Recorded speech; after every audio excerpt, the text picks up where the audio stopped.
Ladies and gentlemen, welcome to the podcast where we push in all of our chips because it is time to go all in.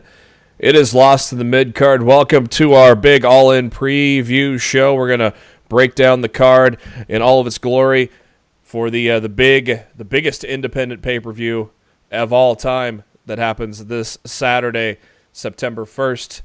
Thanks to Cody Rhodes, the Young Bucks, and many others in between. All In is going to be airing in a lot of spaces for you to be able to watch it, and we'll break down that card. We're also going to break down the bracket for the Mae Young Classic. Bracketology aired on the WWE Network after NXT on Wednesday evening this week, so we will break down the brackets, show you guys who we think are our favorites this year, in yet another star-studded field for that. But first, thank you to SpiderDuck.net for being our host, enabling us to be on iTunes and any of your favorite podcasting apps. What you got to do, search for Lost in the Midcard, hit that subscribe button. That way you know every time a new episode comes your way every Thursday and select Mondays after WWE pay-per-views. You can also find us on the YouTube. The links to all that, go to our Facebook page, facebook.com/LostInTheMidcard. Also, you can go to our Twitter page at LITMC Podcast. If you go to those pinned posts, you'll find your way to our subscription links as well. Also on at LITMC Podcast, we share a lot of the great tweets within the wrestling world as well, so worth a follow for sure. I'm your host, Jeremy Bennett. You can find me on the Twitter at JBHuskers. As always, my co-host, he is on the Twitter at RawFShowtime. It is Mr. Matt Black. Matt, how you doing, man? I'm doing all right. You know, we're WWE's kind of on cruise control right now after SummerSlam, and thought the shows were okay this week. I thought SmackDown, as usual, was better than Raw. Yeah.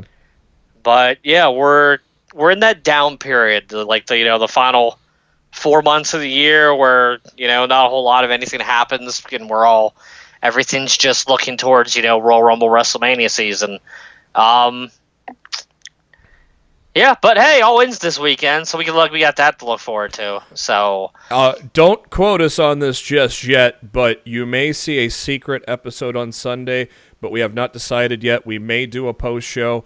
A, it depends on how long the show runs. B, it depends on how we feel afterwards. But we may do a post show, a secret one on Sunday, for release on Sunday.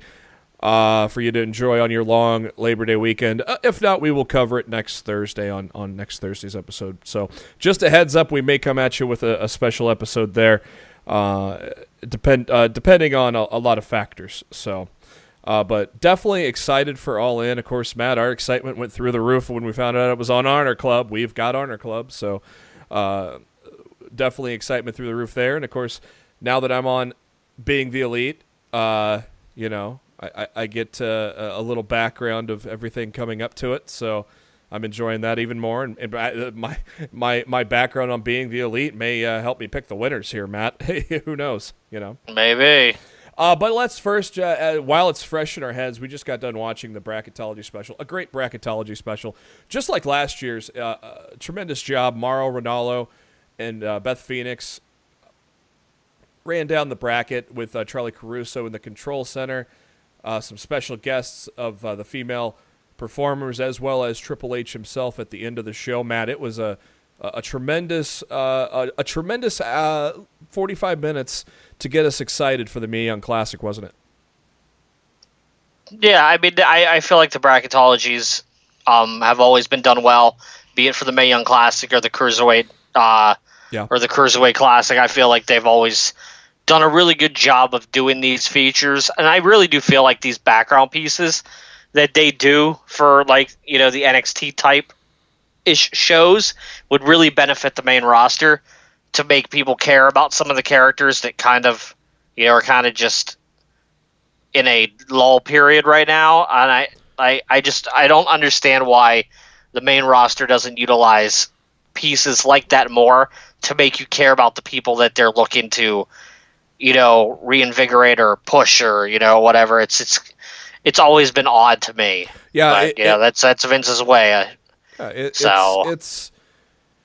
I think a Mojo Rawley would have. I know you don't like him much, but I think a Mojo Rawley would have benefited greatly from that with his mini push. I think guys that you never see much of, like Zack Ryder, Ty Dillinger, guys would benefit for something like that. I was surprised to see Table of Three and Zack Ryder on one. I was like, wow, we haven't even seen him wrestle, let alone he's on a table for three with Matt Hardy and Xavier Woods, which was a very entertaining episode, by the way. I saw that the other night. Yeah, I mean, they definitely could benefit from that stuff. I mean, we said it before with Roddy Strong was one strong example, pun intended, of of NXT doing that where the WWE hasn't.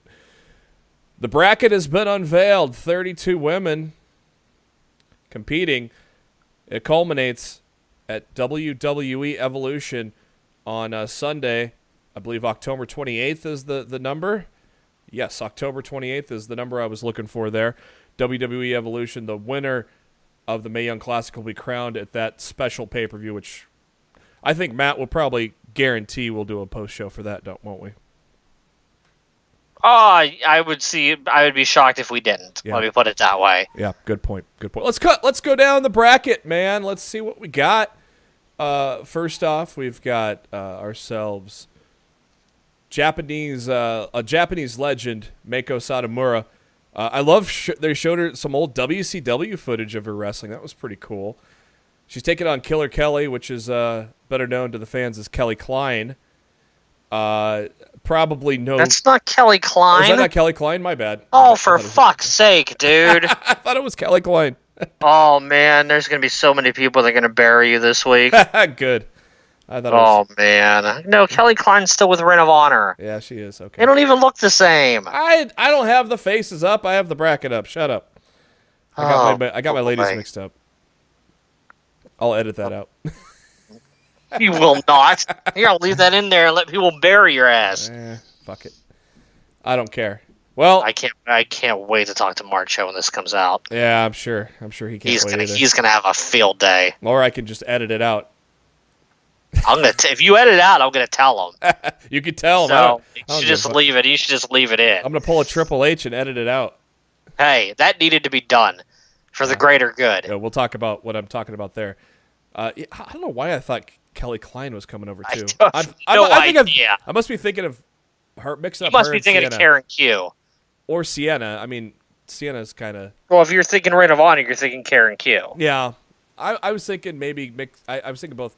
I don't know. Or even Deonna Purrazzo, I guess you could go as far as to say, but I was there. For some reason. Karen Q was on Ring of Honor TV just like a week or two ago. Yeah, that was the surprise. Yeah, I get the ladies mixed up. Like I said, I didn't have much of a background on many of these ladies, and so there you go. So Killer Kelly, I guess. Well, we don't know who she is, so they didn't really talk about her on there. So I'm assuming they're gonna have the legendary Satomura go get the win there, don't you think? I'm not commenting on the brackets. Oh yeah, you know that. That's right. I already know who's in the finals. So me tipping my cap in any direction. I'm not giving spoilers out. I want people to watch I want people to watch the tournament and enjoy it. But I already know all the results. So Ashley Rain, better known as Madison Rain, she's appeared in a few promotions this year, hasn't she? Yeah, I don't know anybody who's appeared in 3 major promotions all in 1 month of each other, but she did it. Is she? So congratulations to her. Is she officially signed to NXT now? Not that I'm aware of. I don't think she's signed to anybody right now. It was. I couldn't tell from her interview if that was what she was saying or not. I know. I mean, obviously, it's the first time stepping into WWE ring, she said, but I don't know. Mercedes Martinez, she's a returnee of last year. Actually, made it to the Final Four. In that one, I think Ashley Rain, I think she's going to get the win there. We'll see, though. Lacey Lane takes on Vanessa Craven. Lacey Lane is the lady that was trained by Devon and Bubba Ray Dudley from from their training school. Where is that at? Is that something northeast somewhere, isn't it? They have two. They have two schools. They have one in Florida and they have one in Connecticut. She's going to take on Vanessa Craven from Canada. I think the fact that they talked about Lacey so much and not much about her opponent, I'm sure Lacey's. Was that how kind of things played out last year? Was if they talked about the women, they pretty much at least went past the first round? I don't remember, to be perfectly honest. But it would be smart to showcase the women that are going to get farther into the tournament. Yeah. So you're familiar with them and you know who they are. So one of those newcomers they showcased on the bracketology special, Jessie Elaban, a girl that I think is a unique personality and look, and I think let's see if I'm right on the right track of this, Matt. It almost kind of looks like what Emma tried to do when she was the klutz kind of thing, but she may do it better or with better technique, if I can even say it that way. But it looks like she's kind of clumsy in the ring, but then eventually, kind of gets the win and it gets over. Does that sound kind of right? We saw so little of her. I don't know if I can compare her to Emma or something else right now. I'm gonna have to see her in the Mae Young Classic to really have an idea about who she is and what her character is supposed to be. She'll take on returnee and NXT. We've seen her a lot lately. Tainara Conti. I think Conchi. I think I'm going to say Elaban wins this one just because I'm going to go with who they talked about a lot more. Conchi's already kind of established at NXT already, so I think Elaban, this is the chance for her to kind of get elevated, so to speak, and kind of get more noticed. And so I'm going to go with Elaban there.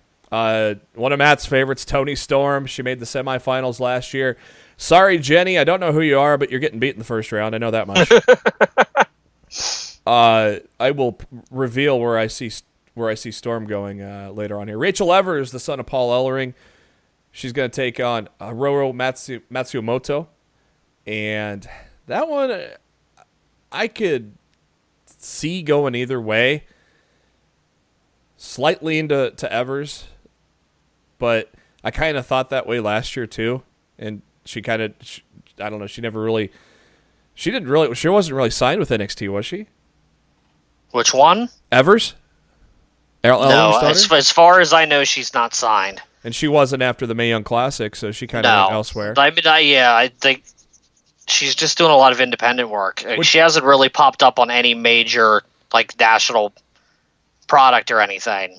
But yeah, honestly, it's really weird. They work with her dad, but they don't seem to have, and they bring her in 2 years in a row for the Mae Young Classic, but they don't seem to want to sign her to a contract. It's weird to me. I don't understand it. It's the same reason I don't understand why Tessa Blanchard wasn't signed. Exactly, and now now she's an Impact, and it's so weird to me. You could argue that her and Kairi Sane had the best match in the entire Mae Young Classic last year, and it was a first round match. Yeah. It's just to me, I really don't understand why Tessa wasn't signed. Maybe it'll be a story for another day. We find out in the future, but I find it really weird that she would be somebody that WWE wouldn't have snatched up immediately. Yeah, I don't know. And how about Mia Yim? Is she still unsigned at this point? Well, I could give you a spoiler, but I don't know if you want that. Remember the thing from the Cruiserweight Classic when Cedric fought Kota Ibushi and lost? Mm-hmm. And the crowd did, "Please sign Cedric." Oh, that happened with her and Allison Kay? Mia got one of those in the tournament, and Triple H came out, I think before the Final Four wrestled or something, and the crowd chanted it again at him, and he said okay. So I'm assuming that means she got signed, but I don't have 100% factual proof of that. But I think if she's not signed yet, I think she will be signed. Yeah. So let me put it that way. It's a battle of former Impact ladies as Mae Young takes on Allison Kay, who is known as Sienna in Impact. And maybe I got Allison and Kelly mixed up. Then I saw Kelly, and it's been a long, drunk week. I drank a lot on my birthday for 4 straight days. So I'm brain is still not working just quite yet. I figured Mae Young though would go over Allison Kay just for the fact that she's returning. But at the same time, I felt like she had more of a chance to sign than Mercedes Martinez. So I would have went with Mia there anyways. And how about this for a return story? Last year's return story, of course, was Serena Deeb. This year it's Caitlyn. I can't remember how long it has been since she's wrestled in the WWE, but they said 4 years on Bracketology tonight. Yeah, and she first signed 8 years ago, I remember them saying. She's taken on the first woman from India to sign with NXT, Kavita Devi, who also was in the Mae Young Classic last year. I fully expect Caitlyn to win that match for sure. Tegan Nox getting a second chance after, I believe, she tore her knee last year, just before the Mae Young Classic, so then she had to be replaced. She takes on Zatara, a luchadora, out of Chile.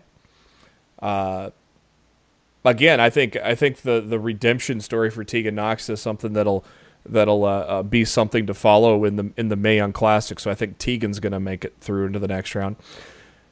Isla Dawn from the UK, she takes on Nicole Matthews. I think Isla's gonna win that one pretty handily. She's from Scotland actually, and she has quite a following with over the pond there. So I think she's definitely moving on. Rhea Ripley, that's a name you'll want to get to know here pretty soon. She takes on MJ Jenkins. I think Rhea was one of those girls that I knew nothing about last year, Matt, and she totally impressed me. Yeah, she's good. Speaking of impressive, the athletic prowess of Katie Catanzaro, of course, the first woman to ever complete the American Ninja Warrior course. She takes on Reina Gonzalez. This will be kind of the big showcase for her. To showcase her skills. I don't know if she's going to win the first round, honestly. I feel like she could be one of those girls like Ronda Rousey to pick it up quick eventually. I think this might be the kind of the introduction to her on television type of deal because, you've seen it, Matt. First round losers of the Cruiserweight Classic and first round losers of the Mae Young Classic. We've seen them on TV plenty of times since then, haven't we? Yeah. And that could happen again. You never know. Yeah, I expect her, just with her athleticism, to be able to pick things up real quick. Obviously, the toughest part is sometimes outside the ring is just as tough as what you can do inside the ring. So, but we'll see. Very looking forward to seeing her wrestle for sure. Io Shirai making her long anticipated debut with in the Mae Young Classic, taking on Zaya Brookside. I don't think that's going to be much of a question of who wins there. Next up, we have Zeusis. She's a luchadora out of Mexico City, Mexico. She'll take on Ariel Monroe. And this is one where I don't know much about either lady, Matt. So I'm going to say either way they can win this one, and they'll probably lose to Shirai in the second round. This one breaks my heart. Just like last year when Tessa Blanchard was in the first round against who was it again? I just forgot. See, I've been drinking all weekend and my brain's mixed up. Drunk JB. Yep. Who did Tessa Blanchard face last year? Kairi Sane. We just talked about this I know! 5 minutes ago. What did you think I just said? I said my brain is not working yet this week, so I just got back to work today. Shut up. JB. Shut up. Damn it, JB. So this is the first round matchup where I'm like, why? I want both women to win. Priscilla Kelly, Hell's Favorite Harlot, takes on Deonna Purrazzo, who is signed with NXT. She definitely confirmed that on the show as well. So she finally gets her full-time chance with the NXT after proving herself all around the world. Karen Q takes on Xia Li in the bottom half of the right side of the bracket there. So, Matt, we come down to it here. I'm taking a look at the top half of the bracket. I think Ashley Rain moves into the final 8 there. Then I think Lacey Lane might be kind of the surprise of the year. I think she gets in that final 8, maybe into the final 4. It's kind of an odd bracket because it's kind of wide open. I don't see like a definite this is the girl to make the final 4 on that top left, where the bottom half of the bracket, I think Toni Storm's going to make it all the way through. I think it's going to be Toni Storm and Caitlyn, and Toni Storm goes into the final 4 there, and Toni Storm defeats whoever. I don't know if it's I mean, it could be Ella Band, it could be Conchi, it could be Lacey Lane, it could be Ashley Rain. It's really wide open there. But I think Toni Storm defeats whoever is there to go to the finals.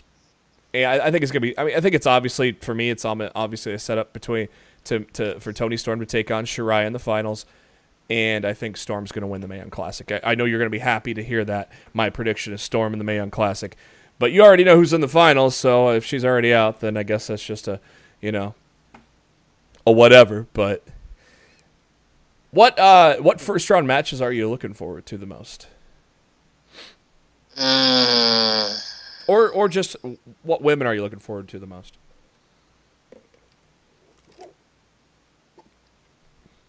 I can't say anything. I'm sorry.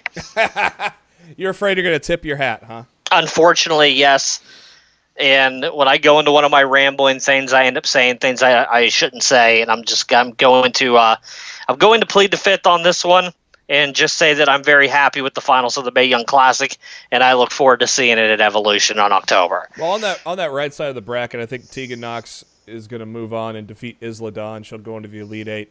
I think Rhea Ripley will. I think Casey Catanzaro is going to get the first round win, but Rhea Ripley is going to beat her. And I think Tegan Knox beats Ripley to go to the final 4. I think it's clear it's going to be Io Shirai and Deonna Purrazzo in the Elite 8 with Shirai moving on to the Final 4. Shirai beats Tegan Knox, so we get ourselves Toni Storm versus Io Shirai. That is my prediction for the women. Now that I made that prediction, I almost should look, but at the same time, I don't want to. I almost kind of want to watch it play out without it being spoiled, so I don't know. I'll see if I resist the temptation later. We'll see.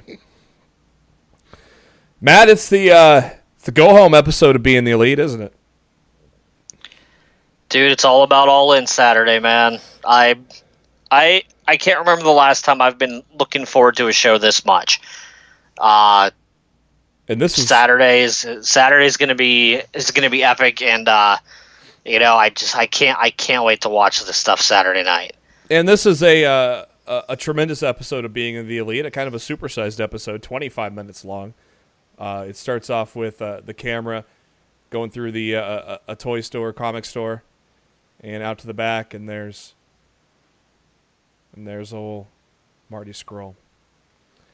Keeps saying to himself, "You're fucked, because he's all worried about Okada. Then he cuts a killer promo. I love it. I think Scurll's going to beat Okada. Remember what we talked about? Okada's going to start doing the JOBs to some people. I think it starts with Scurll at All In. I would love to see Marty win. You're not feeling it? They're certainly building it up to the point that he should win. Yeah. But Okada's like Roman Reigns and John Cena to me. I'm very surprised every time that he loses.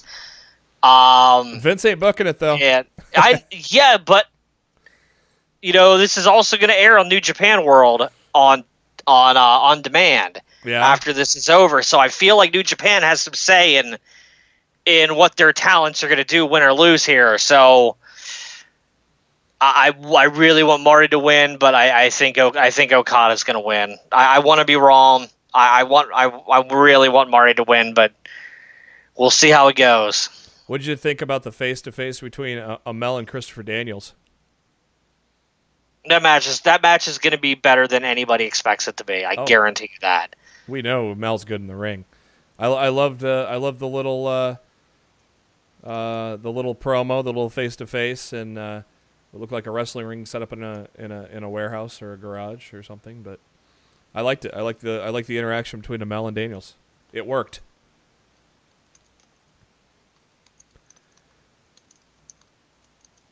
Yeah, the Bullet Club having a little dinner, and they got asked to sign a little plate.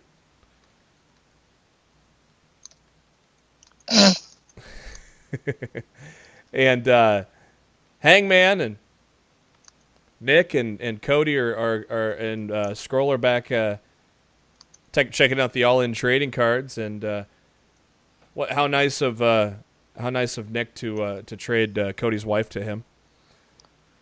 The best part was who appeared in the deck of cards there, Matt. Flip. Flip appears in the all-in trading card set, and Cody couldn't have been more pissed. I love how Joey Ryan has a card too, and it says like RIP on it or something. I saw the Joey Ryan card, but I didn't get a good look at it. Yeah, I did see it when they were thumbing through the cards.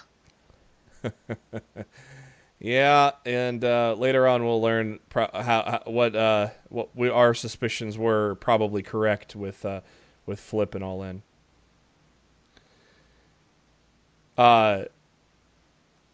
Hangman, he's signing some autographs with no boots on still. Signs one to a fan, and then the next one is Joey Janela, that is Hangman's opponent at All In, blowing smoke in his face.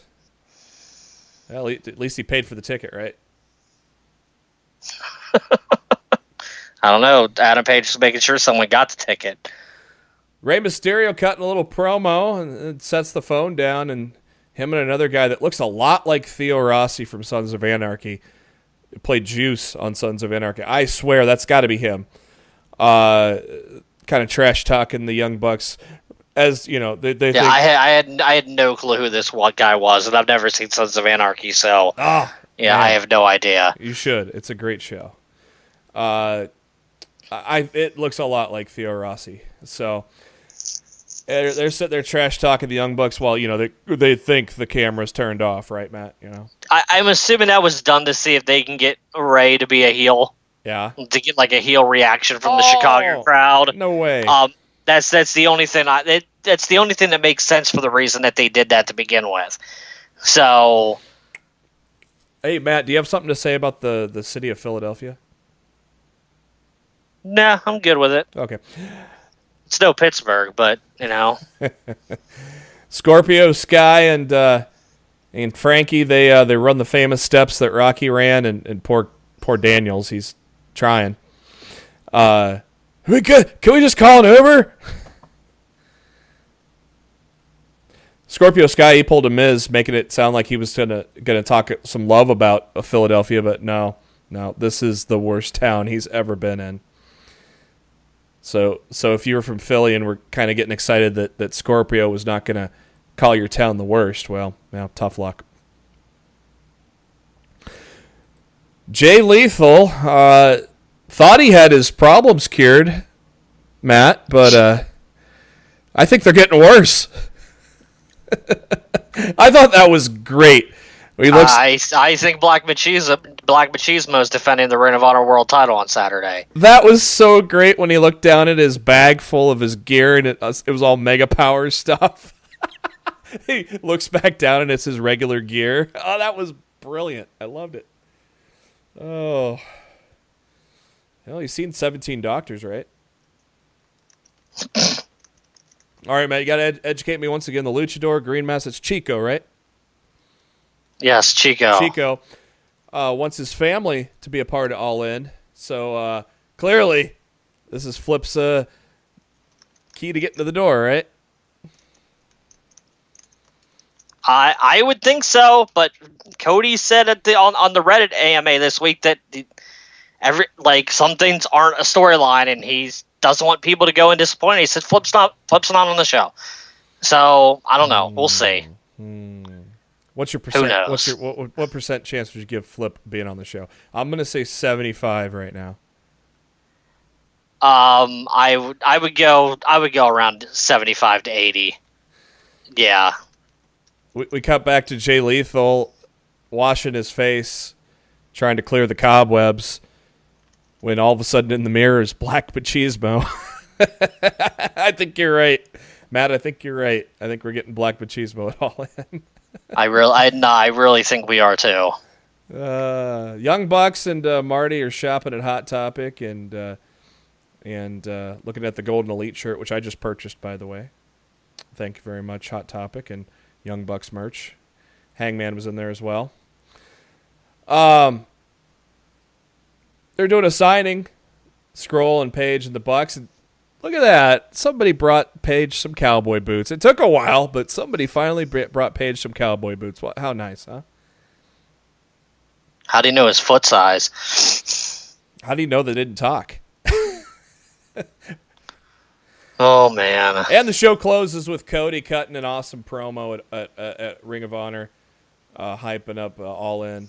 I loved it. It was good stuff from Cody there and the boys. A lengthy being the Elite, which is not a bad thing at all. It's a good thing.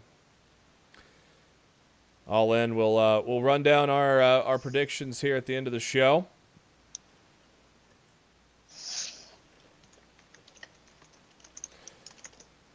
Now on to some headlines.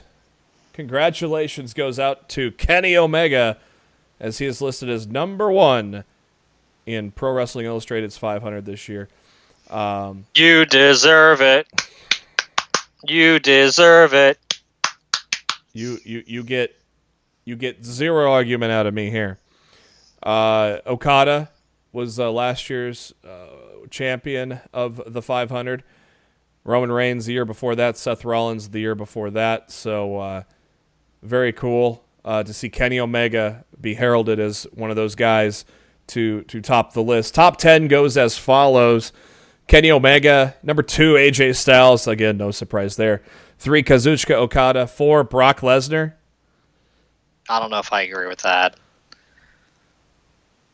I don't even know if I put Brock in the top 10. Wow. I guess sitting on your ass and reading Backwoodsman magazine gets you up there on the PWI 500. Yeah. That's the one thing on the top 10 I looked at and I'm like, I'm really not feeling that. Number 5, Seth Rollins definitely should have been ahead of Brock Lesnar. 6, Braun Strowman should have definitely been ahead of Brock Lesnar. 7, Roman Reigns definitely should have been ahead of Brock Lesnar. Hey, Vince, look at number 8. It's Cody Rhodes. Look at that. Definitely should have been ahead of Brock Lesnar. Oh, yeah. Well, number 9 definitely should have been ahead of Brock Lesnar. Tetsuya Naito.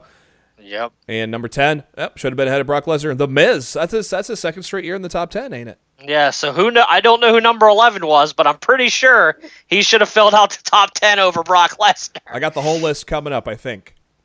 Oh, really? Or do I have to pay for it? I don't know. I got to pay for it. Shit. You sumbitch. It said you could... Yeah. Oh, well. I have ordered the 500 before. I might order it. And it's only $4 for the web issue. That ain't bad. But Kenny Omega, congrats. 3 New Japan Pro Wrestlers in the top 10, and New Japan Pro Wrestling also showcased in a video game that came out this Tuesday, Fire Pro Wrestling. I was able to purchase it for my birth. I got a little birthday gift of a PlayStation card, so I was able to purchase it. And I know Matt's played the game before, and other people have said, it's a great throwback in the mechanics. It's one of the best wrestling games out there today, and I found out for myself this week, Matt. Yeah, it's a lot of fun. It's very cool to see the New Japan license, too, with their music, their poses. I mean, even it's like, 8, 16-bit world, it's still really cool to see. I enjoyed it a lot. The WWE Studios president is gone. According to Mike Johnson, PW Insider, Michael Luisi is gone from WWE Studios. And this came from Deadline.com. The website is reporting that there was a clash between himself and WWE co-president Michelle Wilson. Luisi took over the role as studios president in 2008, helped to oversee the Marine franchise since its 3rd film. And as well as every other release over the last decade. So Matt, there you go. You could be the new WWE. You could be the new president of WWE Studios. My first act would just be to shut it down.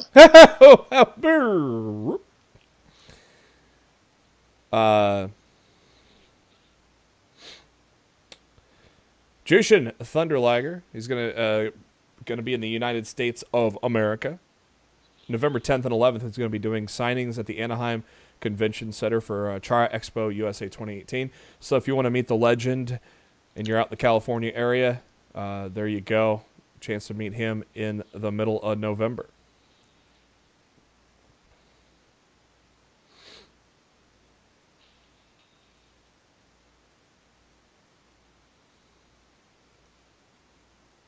JB? Yep, I'm still here. Sorry about what happened? I got it. Ronda Rousey, WWE Raw Women's Champion, was asked who she would like to defend her title against at Evolution. And, she says, anybody but Alexa Bliss. Yeah, we all say that. Who should she face? Should she face a... I don't know. I'd like to see her and Nia Jax again, honestly. Should she face a legend, though, do you think, at this pay-per-view? Okay. No. I don't think the title should. I don't think a legend should be getting a title shot. Okay, good, fair point. I don't think that's necessary. I think the legend should be brought in for, dream matches and such, or even legends against each other. But I don't think a legend should be coming in and taking a title shot at Evolution. So she took to Instagram last week, asked who asked the WWE Universe who they'd love to see. So remains to be seen, but Nia Jax. Wow, where is she? You said she had a minor injury, or she's been doing physical therapy since the match with Bliss. So I'm not sure what the deal is, but she hasn't been on TV since that match. Yeah. So.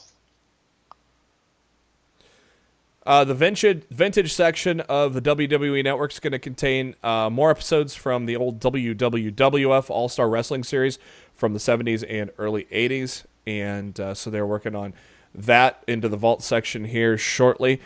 And as we've reported here on Lost the Midcard, they've been adding very cool hidden gems to the collections area as well. I believe those are added to the network every Thursday.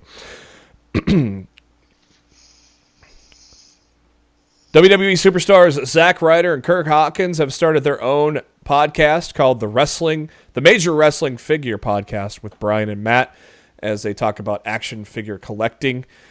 So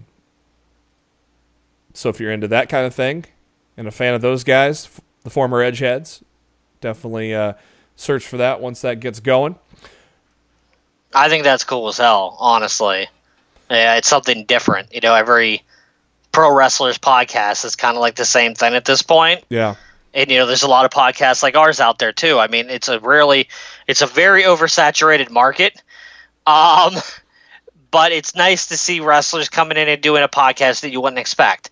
And I think it'd actually be really cool to hear about a podcast about them talking about, wrestling action figures. I think that'll be a lot of fun. I'm actually looking forward to checking that out. And much like Xavier Woods with Up, Up, Down, Down. I mean, Zach's love for action figures and such, and he's going to put a lot into it. And God damn it, can they just push him eventually? I mean, at least he's still young. Would be freaking nice. At least he's still young. We'll give him that at least. A couple of UK wrestlers announced last week, at the end of last week, that are going to be joining the WWE 19 roster. Pete Dunne and Tyler Bate will be on 2K19, which releases in October.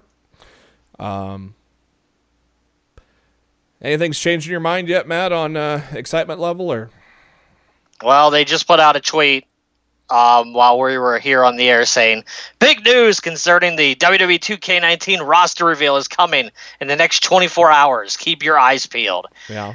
And clearly, if people don't know, Rusev and Lana have filmed segments, I think it was SummerSlam weekend, to reveal the roster this year for 2K19. I know the Bar had some involvement in it at some point as well.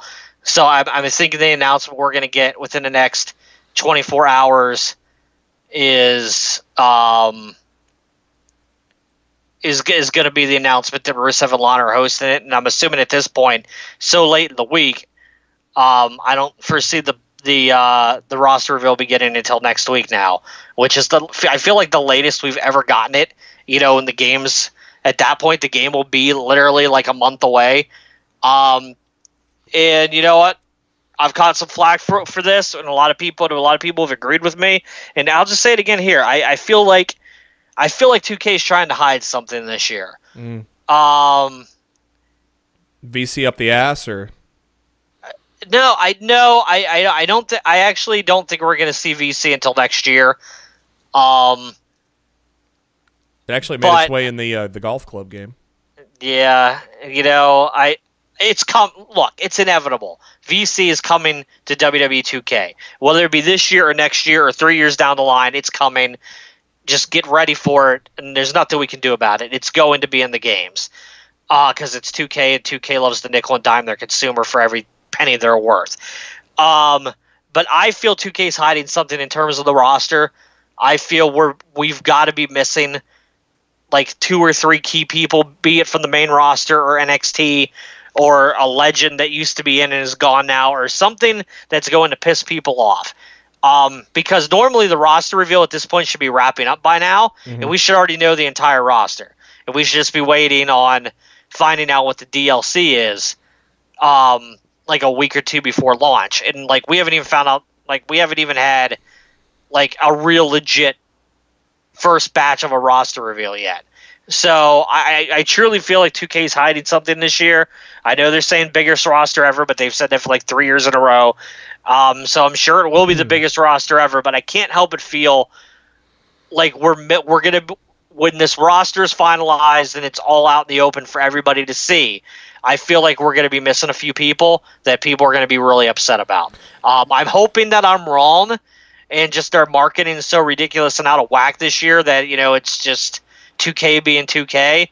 But I can't shake the feeling that we're gonna be missing a few key people by the time this is all said and done, and I think a lot of people end up being pretty upset about it, and that's why they're dragging their feet on revealing the roster this year because of that.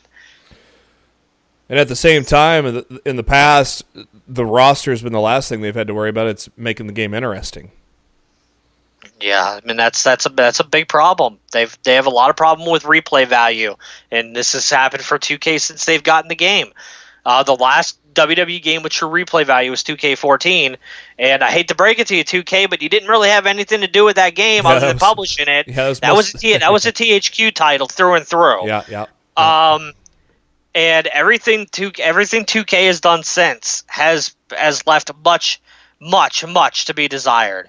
I would love for them to see them turn the corner this year and provide us with a great game with some awesome replay value, but I just don't see it, man. I am buying the Woo edition, but yeah, I might sell the game part maybe if I'm not interested. I don't know. I'll play it for a couple weeks and trade it in. Yeah, that's probably the plan. But yeah, there's so much great stuff in that Woo edition.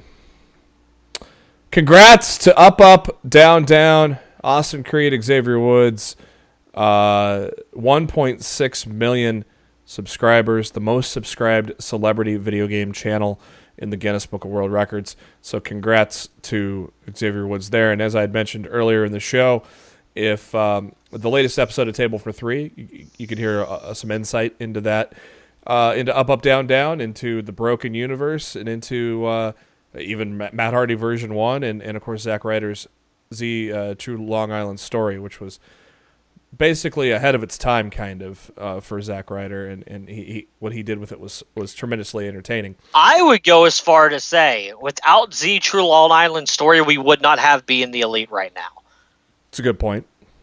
I really and truly believe that show, in like whether the Bucks would say it or not, I feel like that show inspired things like Be in the Elite and what we're getting today. And I think we all have Zack Ryder to thank for that. People can say what they want about him. But but he was revolutionary, and he was truly ahead of his time in the social media age. And it's really a crime how WWE has handled him over the course of his career, and handled that show. I'm just really happy that I can say, as one of his biggest fans, that I was in attendance when he won the United States title from Dolph Ziggler in Baltimore for TLC. To be there for that, which could be arguably one of his crowning moments, right up there with.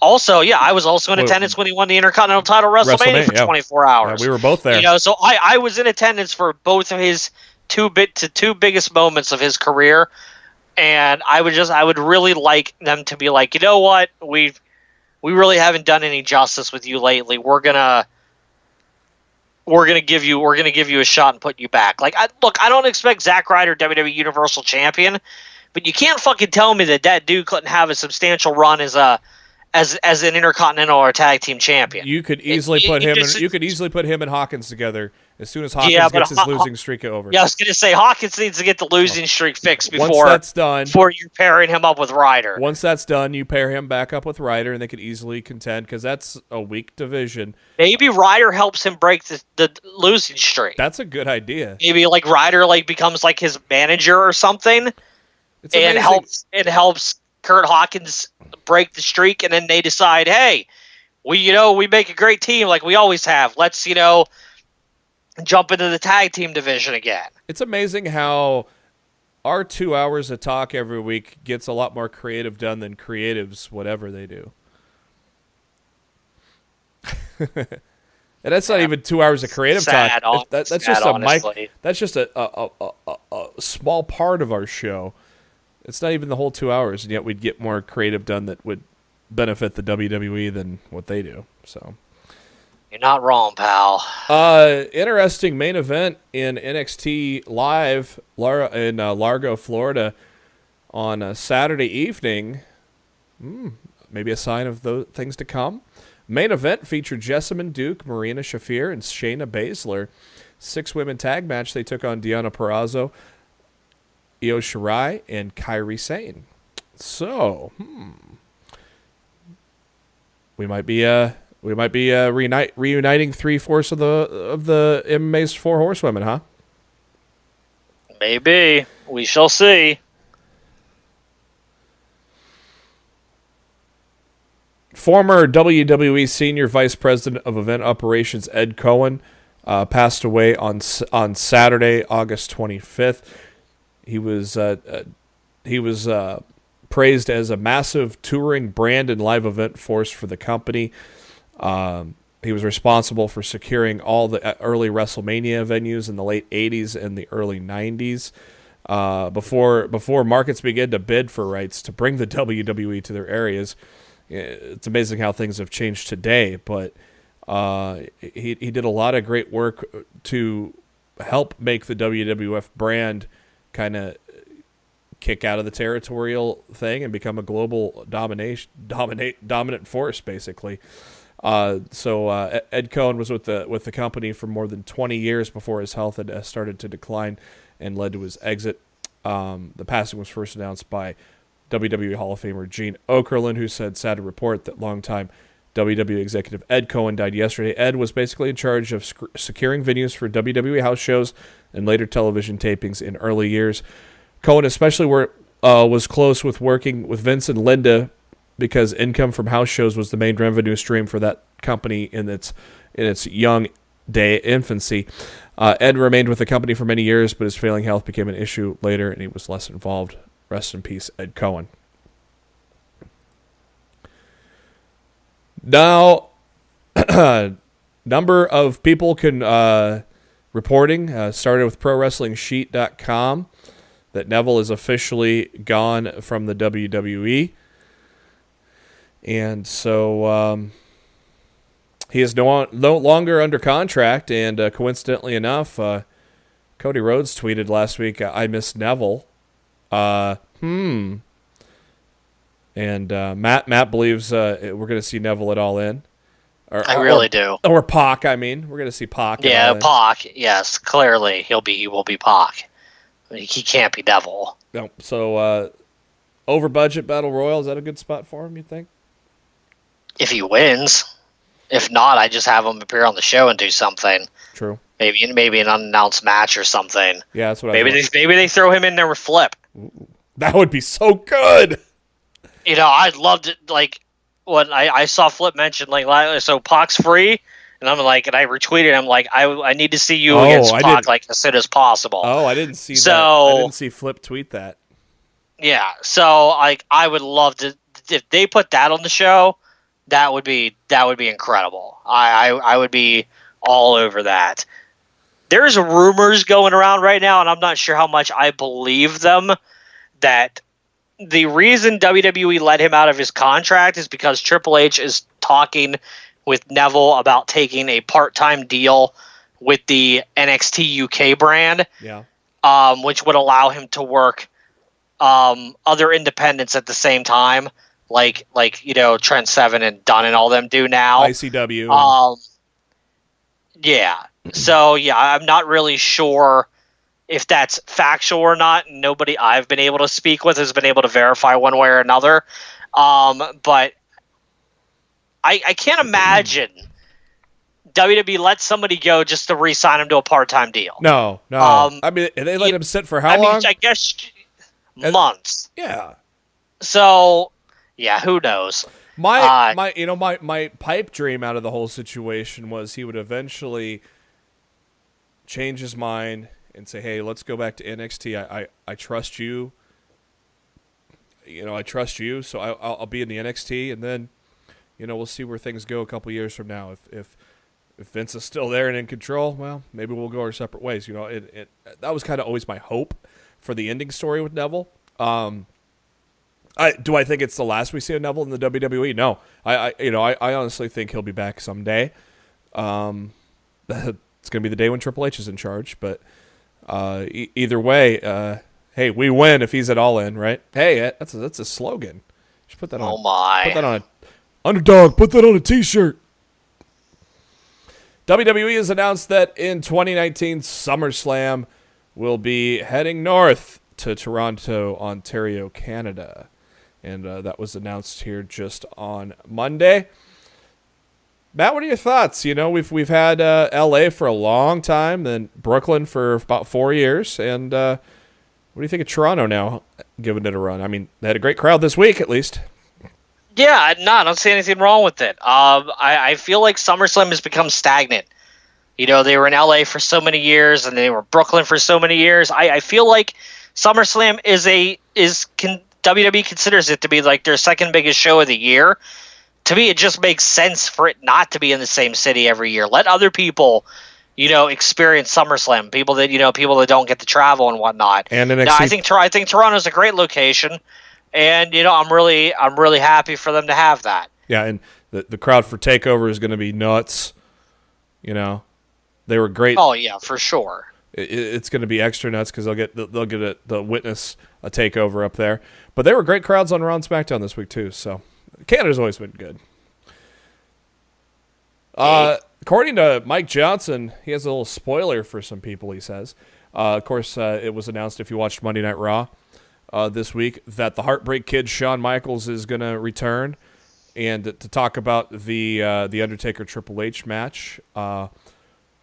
Mike Johnson has confirmed the Undertaker is slated to be at the tapings. No confirmation if he's going to appear on television, but he's supposed to be there according to multiple creative sources. So I feel like if they're bringing him into Ohio, yeah, like I feel like he's going to be there. Yeah. So we will see. Yeah. They are really pushing that match, though, aren't they? To be perfectly honest, I feel like they're pushing it a little too hard. Because Cena and Triple H, they opened the Greatest Royal Rumble, and this is just like, oh my God, I was there for the quote unquote end of the era match with him and Taker inside Hell in a Cell with HBK as the ref. I was there. That final scene was so So it's something we'll remember forever. Yeah, them standing on the exactly. ramp. I don't understand why we're getting it again. I don't understand why Triple H couldn't have fought somebody else, and why Undertaker couldn't have fought somebody else. Like, spread out that talent for the show. Or that era could be a tag team. I feel like I've seen the match so many times. Like, I don't feel like there's anything new at their age. No. Especially Undertaker, that these guys are going to be able to give me that, make me excited for it. I feel like they're putting way too many eggs into this basket for this match, and I feel like everything else on the show's just back burner-fied. It's gonna be a house show. And I'm just glorified house look, shows. after the Greatest Royal Rumble, I've learned my lesson. I'm not. This is not something I'm hyped for at all. It's whatever. I think it would have been completely cool to put that end of an era in a tag team against somebody. Taker and Triple H in a tag team. I would have even been more excited for it if they would have done like HBK and Triple H against Undertaker and Kane. Yeah. Like, if you would have done the return of Shawn Michaels one night only in Australia, DX huge. against the Brothers of Destruction, yeah, that would have been interesting to me. Or if Shawn, is just kind of like, eh. Or if Shawn doesn't want to wrestle, Shawn's in the corner of Triple H and Undertaker as they take on. Well, Shawn has also said he would be much more comfortable if he came back for one more match, if it were to be in a tag match with Triple H, so he didn't feel like he had all the pressure. Yeah, and all the pressure and all the weight on his shoulders to be the old Shawn Michaels. Yeah. Because he doesn't want to come. He's made it very clear he doesn't want to come out of retirement, and everybody expects the Shawn Michaels from 2003, and he's not able to deliver that. Yeah. So, and I wouldn't expect that, but I get his reasoning, and I get that some people would. Yeah. But yeah, look. If they take Raw on Monday and they change this to a tag match, and it somehow turns into HBK and Triple H against Taker, and I said Kane.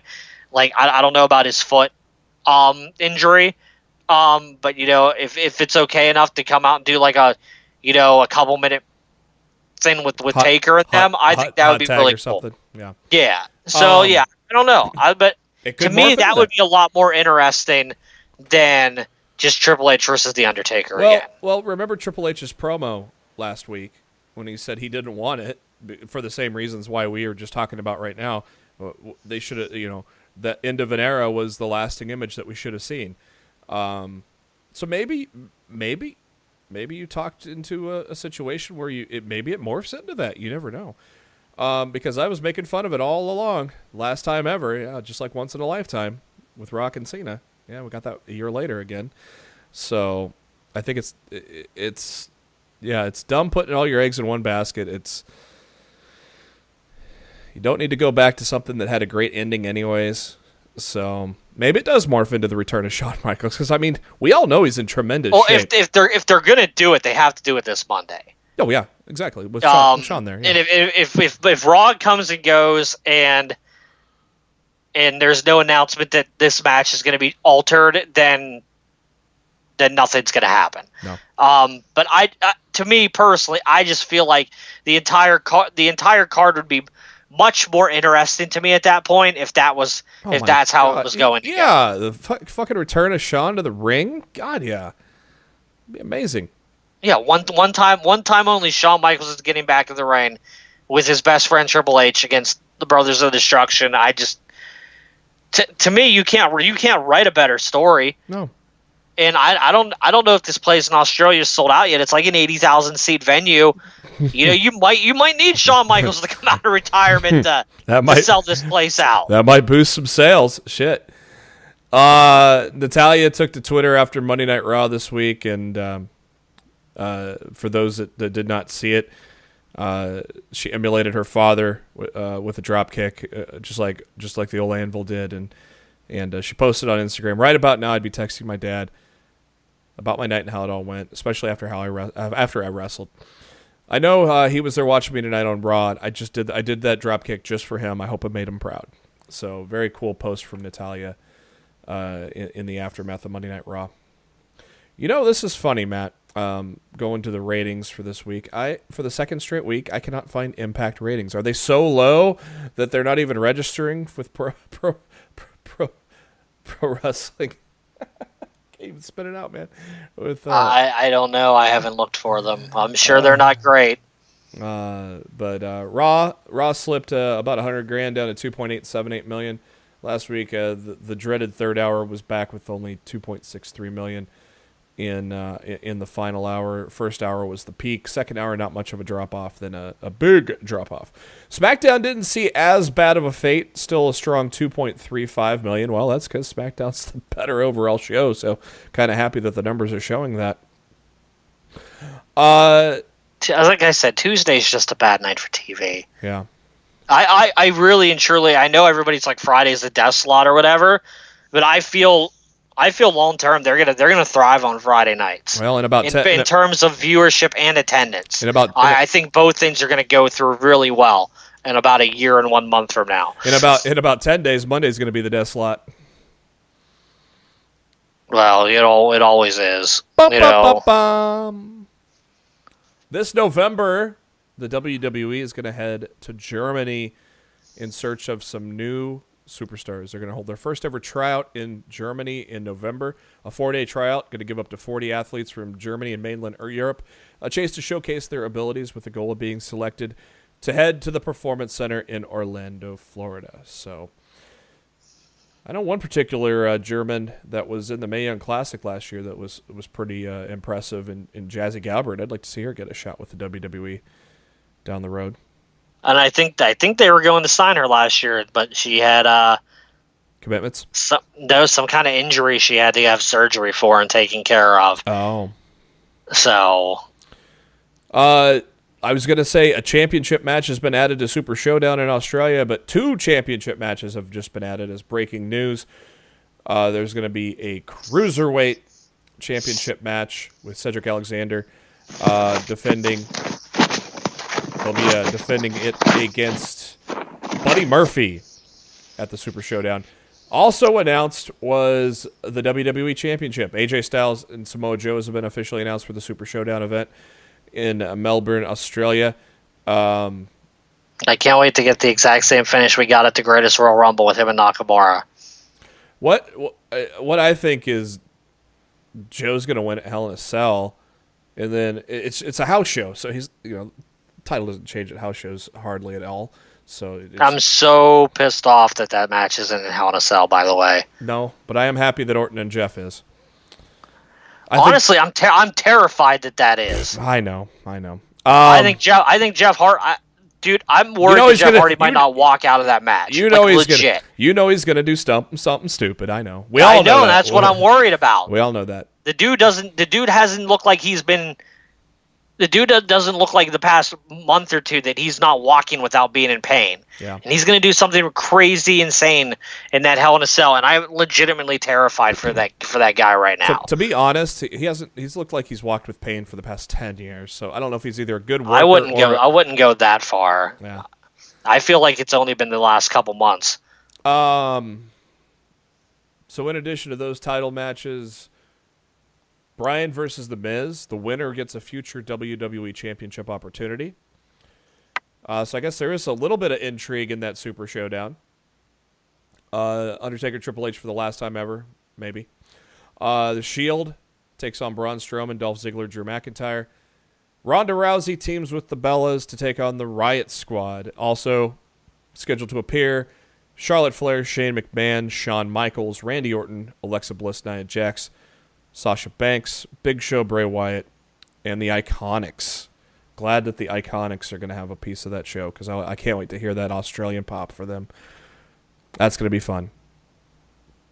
If you're wondering, we can confirm with you. Mike Johnson, PW Insider, has said Kurt Angle's forced vacation, just simply a storyline. Don't worry, he'll be back soon. Because I don't know how much longer we can tolerate Corbin as GM, right, Matt? Ugh.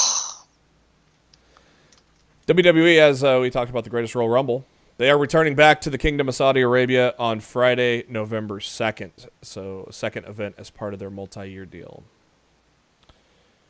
Matt Hardy's been off TV lately dealing with some injury issues and posted the following video on his YouTube. Teasing a little broken stuff here, Matt? I have no idea what Matt Hardy's doing anymore. That's good. That's a good analysis there, because I don't think anybody knows. Speaking of that, have you seen that table for three with him and Woods and Ryder? Yeah, of course. Talking about going off on someone on Twitter. Yeah, Matt, we know your wife has done that before. Hashtag no cred ed.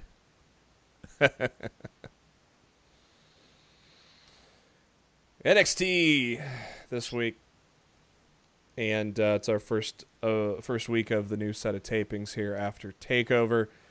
William Regal's in his office as we continue the whodunit. He has hired a legal team, and they are going to get to the bottom of who attacked Aleister Black. I still think it's somebody we've not seen in the footage yet, but eventually we will find out. Disagree. I know Matt disagrees. Johnny Gargano makes his way to the ring with a crutch to help him get down the ramp, and the crowd chanting Johnny wrestling, and Johnny goes, "I don't deserve that right now," which started a "you deserve it" chant, and then some people said, "No, you don't." Yeah, it was the same pocket of morons cheering for Ciampa the entire time. Yep. Now, was it that amount, a pocket, that was doing the Johnny failure, or was it a lot more people? Not that I'm aware of. I hear it was a lot louder, to the point where they clearly edited it. You could see at the end when Regal's last two lines, it wasn't even out of his mouth. Like, they purposely had the camera on something else. Like, clearly Regal's line were just re-recorded for the presentation. Yeah. And they edited the fuck out of the end of that segment. So, which Matt and I agree with, that they should have done. No, it had to be done. You can't let that crowd, alter the plans of what you're trying to do. And that's clearly what they were doing. Because ultimately, I think Johnny Gargano goes back to the old Johnny. He's no longer the possessed, psychotic Johnny. And that old Johnny is who's going to win the title from Ciampa. I don't know when, but I think that's how the story ends. Is we get the old Johnny Gargano back. We get the guy that doesn't want to just go out there and maim someone like he did at TakeOver in Brooklyn. I think that's how the story ends, with Johnny Gargano raising the NXT Championship. I don't know if you agree with it, but I think it ends with him coming back to his old self, and eventually gets into the race and wins. Do you think it ends with him beating Gargano, or him beating Ciampa? I don't know, man. I honestly don't. Honestly, I'm like, I feel like they need some time apart right now. Yeah, I'm not saying immediately. I'm saying eventually, like when it's time for Ciampa to drop the title.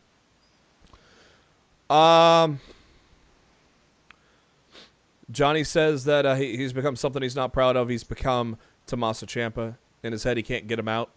Doesn't know what to do or how to control it. He does not know how to feel or what they want from him. He just wants him out, and he has to be better. He does not know how to do it. That prompts William Regal to come to the ring. I loved this line by Regal, where he tells Johnny, before Aleister Black comes to burn this whole place down, he needs to ask if Johnny attacked Aleister Black. A great line by Regal, because, Black's going to be a little pissed off when he comes back to Full Sail. Johnny says, you've known me for a long time. He says, you tell me. And Regal says his opinion doesn't matter. He wants an answer. Johnny says, look into my eyes, you will see the answer. And then shortly after, Velveteen Dream comes out to a tremendous pop, by the way. Hence, I think you should turn Dream face and face Ciampa next for the championship, for the next challenger there. I think it makes and honestly, the fact that they did not have Gargano outright deny the attack of Black totally means they could go back to having it be him. Mm-hmm. And they could turn him heel if they wanted to. I just think it's a stupid decision. No, I still think in the end, Johnny finally finds himself again, and Candice is happy, they're happy, and the past is behind, and the goal is to win the title, and he beats Ciampa without having to do the devious things. That's just how I think it's going to play out. Dream comes out and calls him Johnny Failure, which, of course, as Matt was talking about, started the Johnny Failure chants that you didn't hear. Thank God they were edited out, because that was kind of a little bit of hijacking, and for once, Full Sail NXT Universe, you failed. Sorry, but you failed. Johnny says the doctor gave him this crutch to keep his weight off his knee, but he's good to go, and throws the crutch at Dream. Regal breaks it up quickly, tells Johnny to step back and Dream to go into his office, like he has to go to the principal's room. He announces that next week Johnny Gargano will take on Velveteen Dream, and later on we learned that William Regal was interrogating Velveteen Dream with his legal counsel to try to get down to the bottom of who attacked Aleister Black. First match of the evening, Dakota Kai takes on Aaliyah, and Matt, I think, was in the front row. It was what it was. Matt was in the front row with those two big thumbs down. You saw the corner there. You didn't see a face. I think that was Matt. I most certainly was not there. Oh, you weren't? Okay. I could have sworn that was you. Oh, well. Dakota Kai with I love her finisher. Sunset flip into a lung blower. Loved it. Matt even loves it even more because it defeated Aaliyah. And Dakota Kai rolls on. The next suspects in the Black investigation are the Forgotten Sons, a new group that really has my interest. I can't wait to see what they bring to the table into NXT. Of course, that's Chad Lale, formerly Gunner, Wesley Blake, and Steve Cutler. Which they're going to be we're going to be seeing them in action very soon. They said that they had no way they were parking and they had no way to be where Black was, so they were not involved. And Regal says okay, fair enough, and the group says we've been trying to get to your office for some time. Give you a chance to give us a chance, and you haven't. And Regal says, "Well, you'll have your opportunity next week in a tag match, so we will see the Forgotten Sons debut." I believe they debuted NXT live events around February or March as a group, so they're going to finally see the faction together on television. We go back into the hallway. EC3 is down. People attending to him. And we clearly see Lars Sullivan walking away there. And later on, Lars Sullivan admits, I was the one that knocked out EC3. So you still think Lars did it after that, or no? You still think Lars... To me, he's still very much a suspect, yes. Okay. This is a great game of Clue that we're playing on NXT, isn't it? I like storylines like this. I don't have a problem with it. I was not saying it was bad. I was not saying it was bad. How about Nikki Cross getting interrogated in Regal's office? That was something else. And the fact of the matter is, she saw who did it because she was standing on top of the truck, when it went down. So she knows who did it. Plus, and if I'm Regal, I'm like, well, what do I have to give you to tell me? Plus, you want a title shot? Like, you want me to get you called up with your buddies on SmackDown? What do I got to do to get the information out of you? At the same time, Matt, she thought the phone was ringing. So I'm still look. She was up on the truck. They showed the footage. I know that she was overlooking the scene. If anybody saw who did it, it would have been Nikki Cross. Bianca Belair comes in and kind of gets into it with Nikki a little bit. I think that's probably going to be a future match to push Bianca Belair further up in the women's division. Raul Mendoza was supposed to take on EC3, and I'm like, again? Well, then it kind of made sense that EC3 got attacked, and now comes Lars Sullivan. And when your name comes out of his mouth, he'll rip off your limbs, and you're entering Lars Sullivan territory. And poor Raul Mendoza. Ciampa cuts a quiet and creepy promo saying that no one will survive what's coming next. We're going to see Keith Lee once again taking on another sizable European man in the name of Luke Menzies. And Keith Lee again showing you how he is limitless. Jesus, a man that size should not be able to do a Hurricane Runner, right, Matt? Well, it shouldn't be able to, but clearly he is not a normal man. And then that sit-out powerbomb to win it. Oy. God, that dude is just fucking great. And a hell of a signing for NXT, of course. A little bit of a vignette for Danny Burch and Oney Lorcan as they're going to return to action in a couple of weeks. Oney Lorcan, I believe, had a little orbital bone issue from takeover in Chicago, I think it was. So he's back from injury, and the tag team will be back in action in a couple of weeks. Also, Kairi Sane, your NXT Women's Champion, will be on NXT. Main event was a good one. No surprise when you got these four guys involved, though. Pete Dunne and Ricochet. Obviously, Pete Dunne made it clear that he wants a shot at Ricochet's North American title. They took on what was supposed to be Roderick Strong and Kyle O'Reilly from the Undisputed Era, but Adam Cole said he wanted a piece of these guys. So Adam Cole, baby, teams with Roderick Strong and gives us a tremendous match, tremendous main event for NXT. Oh, what is the thing that happens most out of this? Ricochet going for a suicide dive and goes right into Pete Dunne. I'm assuming Dunne's going to think of Roderick Strong turning on him and be pissed off at Ricochet and want to beat the hell out of him, don't you think? Most likely. That suicide dive into Dunne helped Strong throw Dunne into the ring. Cole hit the last shot for the 1-2-3 after the match. The Undisputed Era celebrate in the ring. They beat down Ricochet some more. And then the War Raiders music plays, and they get the fuck out of town. And so the Undisputed Era and War Raiders stare down to end NXT. Yet another great NXT for sure.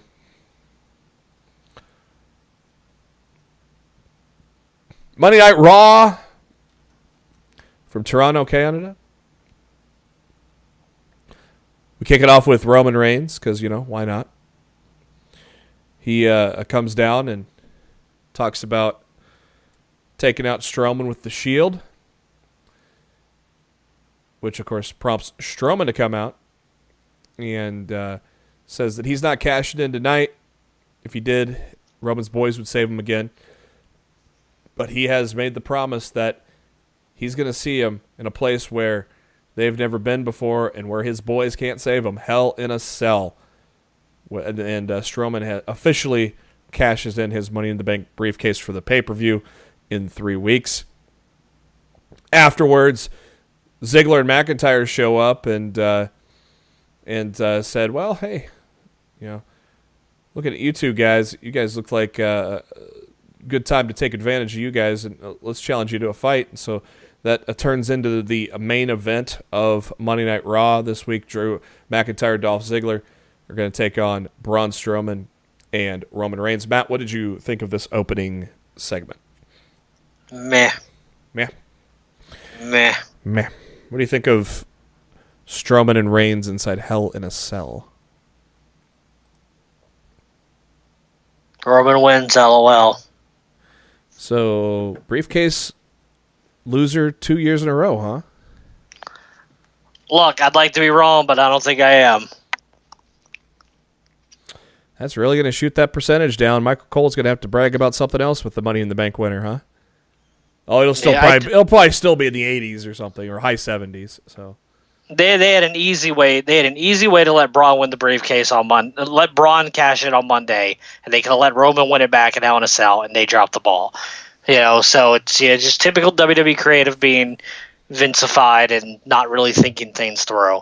Yeah, Vince was just the Shield. They'll pop for that. Is that basically how that went? No, I mean the ending of Raw. Like, let's fast forward to the ending of Raw. Oh, the end of this Raw. Yes, the end of this Raw. Braun handed the case to Corbin. Yeah, he cashed it in. But at the same token, is it really cashed in until the match officially happens? So Braun turns, joins up with Drew and Dolph for zero fucking reason, but whatever. It's WWE insisting on Roman Reigns being a babyface.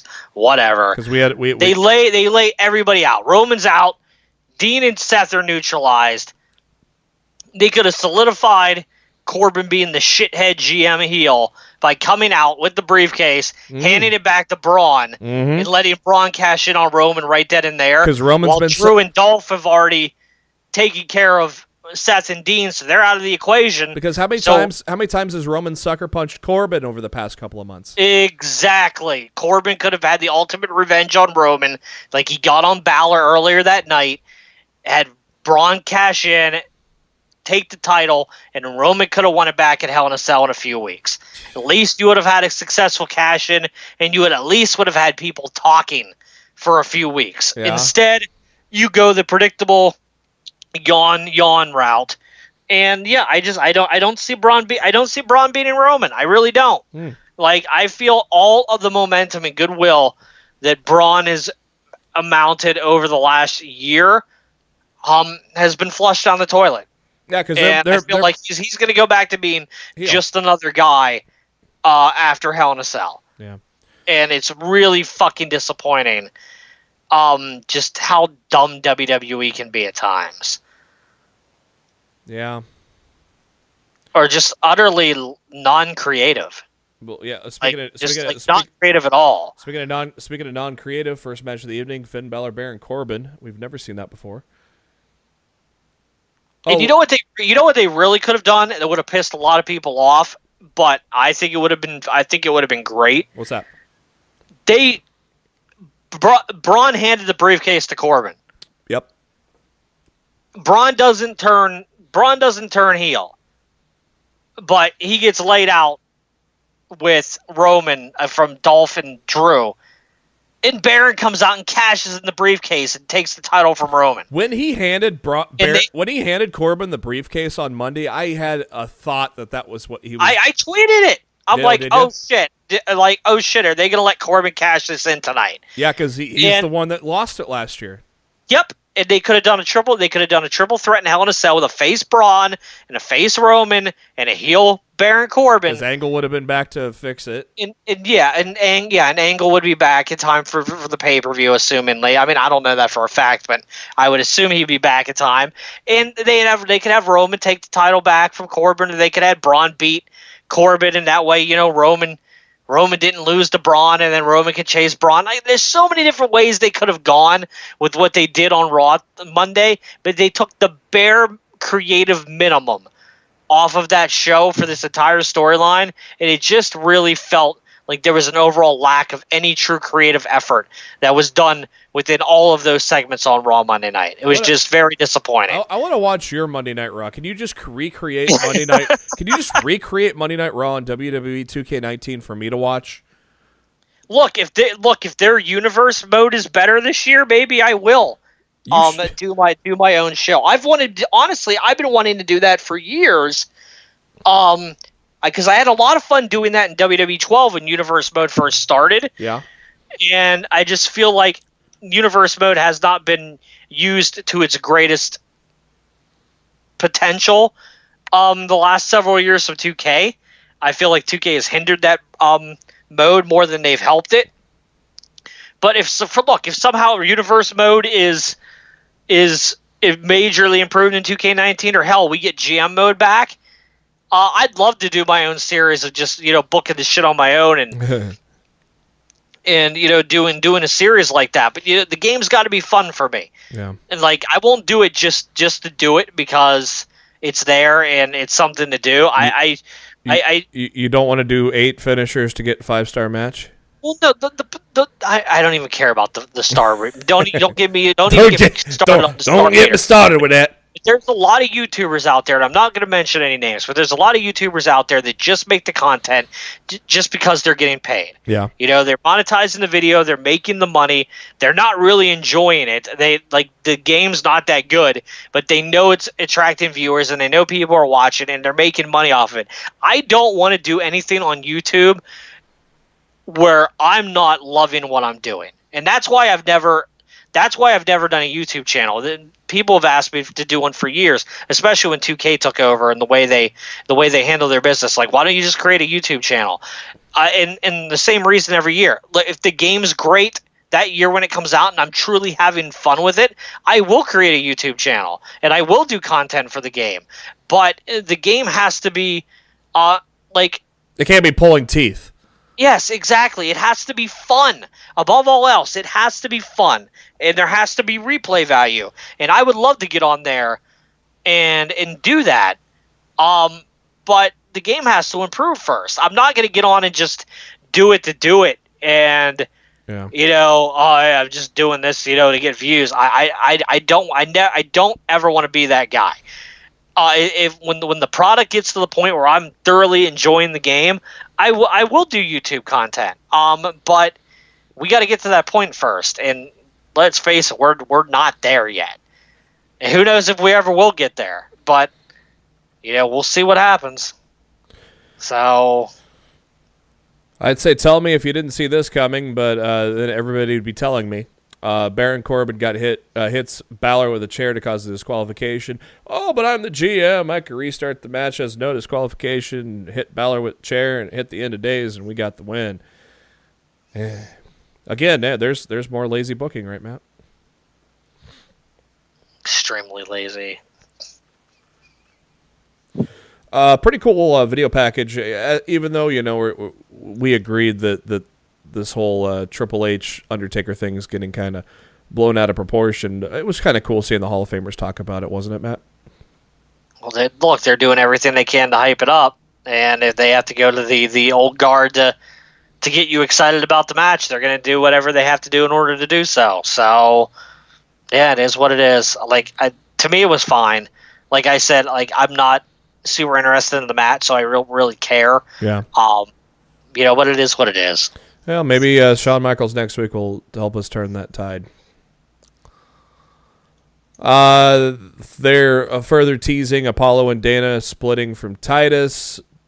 Apollo telling Titus, why would you put her in a match with Sasha Banks after she's had one match in 9 months? And Titus said it was a good tune-up. Whatever. Well, Sasha Banks beat Dana Brooke in 2 minutes. So further fuel to the fire of Worldwide going bye-bye. Good. Backstage, Dean Ambrose, when Jinder Mahal and Sunil Singh show up, and Mahal was trying to help Ambrose with his anger issues, and asked Dean to close his eyes, and what did you see? And he goes, I see you, Jinder. I see myself kicking you in the teeth, breaking your face, breaking your ribs, and you're crying, and you're in great pain now. And Ambrose told Mahal to get out of his face. Shanti. Ambrose is... God. I'm so glad that Jinder Mahal's back to being the comedic joke that he always deserved to be. And Ambrose... WWE champion, my ass. Jesus Christ, Ambrose... Dude did some work his 9 months off. It's really weird watching him wrestle without a t-shirt. And doing the moves... It's really fucking weird. Doing moves we've never seen him do. It's crazy. It's crazy. Seth Rollins came out and said, hey, well, Dolph Ziggler's busy tonight. Let's have an open challenge here in Toronto. And who answered it but Kevin Owens? That was the perfect answer for this challenge. Obviously got a great ovation. And, of course, Owens got him to boo because he said Montreal's better. But it led to Kevin Owens, Seth Rollins for the Intercontinental title. And clearly, Matt, this was the highlight of the night. Yeah, it was easily the best thing on the show. Not even close. Very well done. I don't know. Between this and Bryan and Almas, I'm trying to hard-pressed to find match of the week between those two. Probably lean towards Rollins and it was definitely KO, and it was definitely KO and Rollins. Oh, I thought Bryan and Almas... To me, it wasn't even close. You hate Almas, though, so... Rollins and... KO tore it down for 22 minutes. It was back and forth, many unique near falls, great stuff. Even got some holy shit chants from the crowd after Owens hit a stone cold stunner. But Owens went for a moonsault off the top of the ropes. Rollins got out of the way and hit the stomp for the win. And we get back from commercial, and KO is still in the ring. And he's got a microphone. He's sitting in a chair inside the ring, and he just says, "I quit." And he leaves. Do you know what KO said in French to the crowd? No. Did you find out? I do. I know it, and I will tell it if you wish to know. Yes, please. He said, "Before you were happy, now you're upset. I don't care because you already paid for the T-shirts anye." That's funny. So I thought that was funny as hell. A guy came up to me at work today and goes, "Is this real?" No. He signed a 5-year extension. Yeah, he's not going anywhere. He's going to be Universal. You wouldn't believe how many people I saw. Oh my God, he's going to be an all-in. I just like, oh my God, are you fucking kidding me? You fucking moron. Just stop. Just stop. B, there's a thing such as a 90-day no-compete clause. Yeah. C, just stop. And D, just stop. Or wait. Stupid idiot. Or Gorilla would say something. What would Gorilla say? Will you stop? Exactly. He's going to be Universal Champion within a year. I'd like to believe that, but man, the way they're using them lately, I can't see it right now. Yeah, it'll have to be when Sammy comes back at the beginning of the year. But you don't think KO disappears for 3 months, does he, and doesn't resurface until Sammy's back? I really hope not. I really, really hope not. Because he remember the promo he cut before the Rollins match. He talked about how with his best friend there, he would have beat Strowman and such and such, and. Yeah, maybe it's just a little vacay for KO, which he deserves. Maybe he's back after Hell in a Cell. Ziggler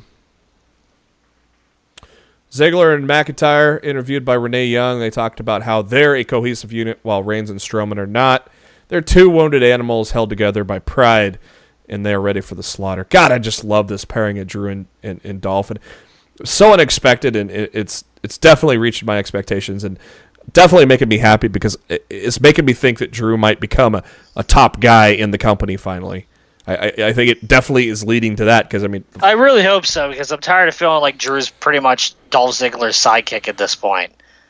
Well, it's so funny. Because to me, I feel like he's Diesel to Dolph's Shawn Michaels. Who gets the bigger pops, though? McIntyre gets pops when he comes out, where Ziggler gets meh, But the pairing has worked really well. The Revival took on the B Team, and no B Team shenanigans. Lucky win this week. Axel runs into a shatter machine and gets pinned after 7 minutes. Obviously sets up a tag team title match, which I believe they booked for next week, didn't they?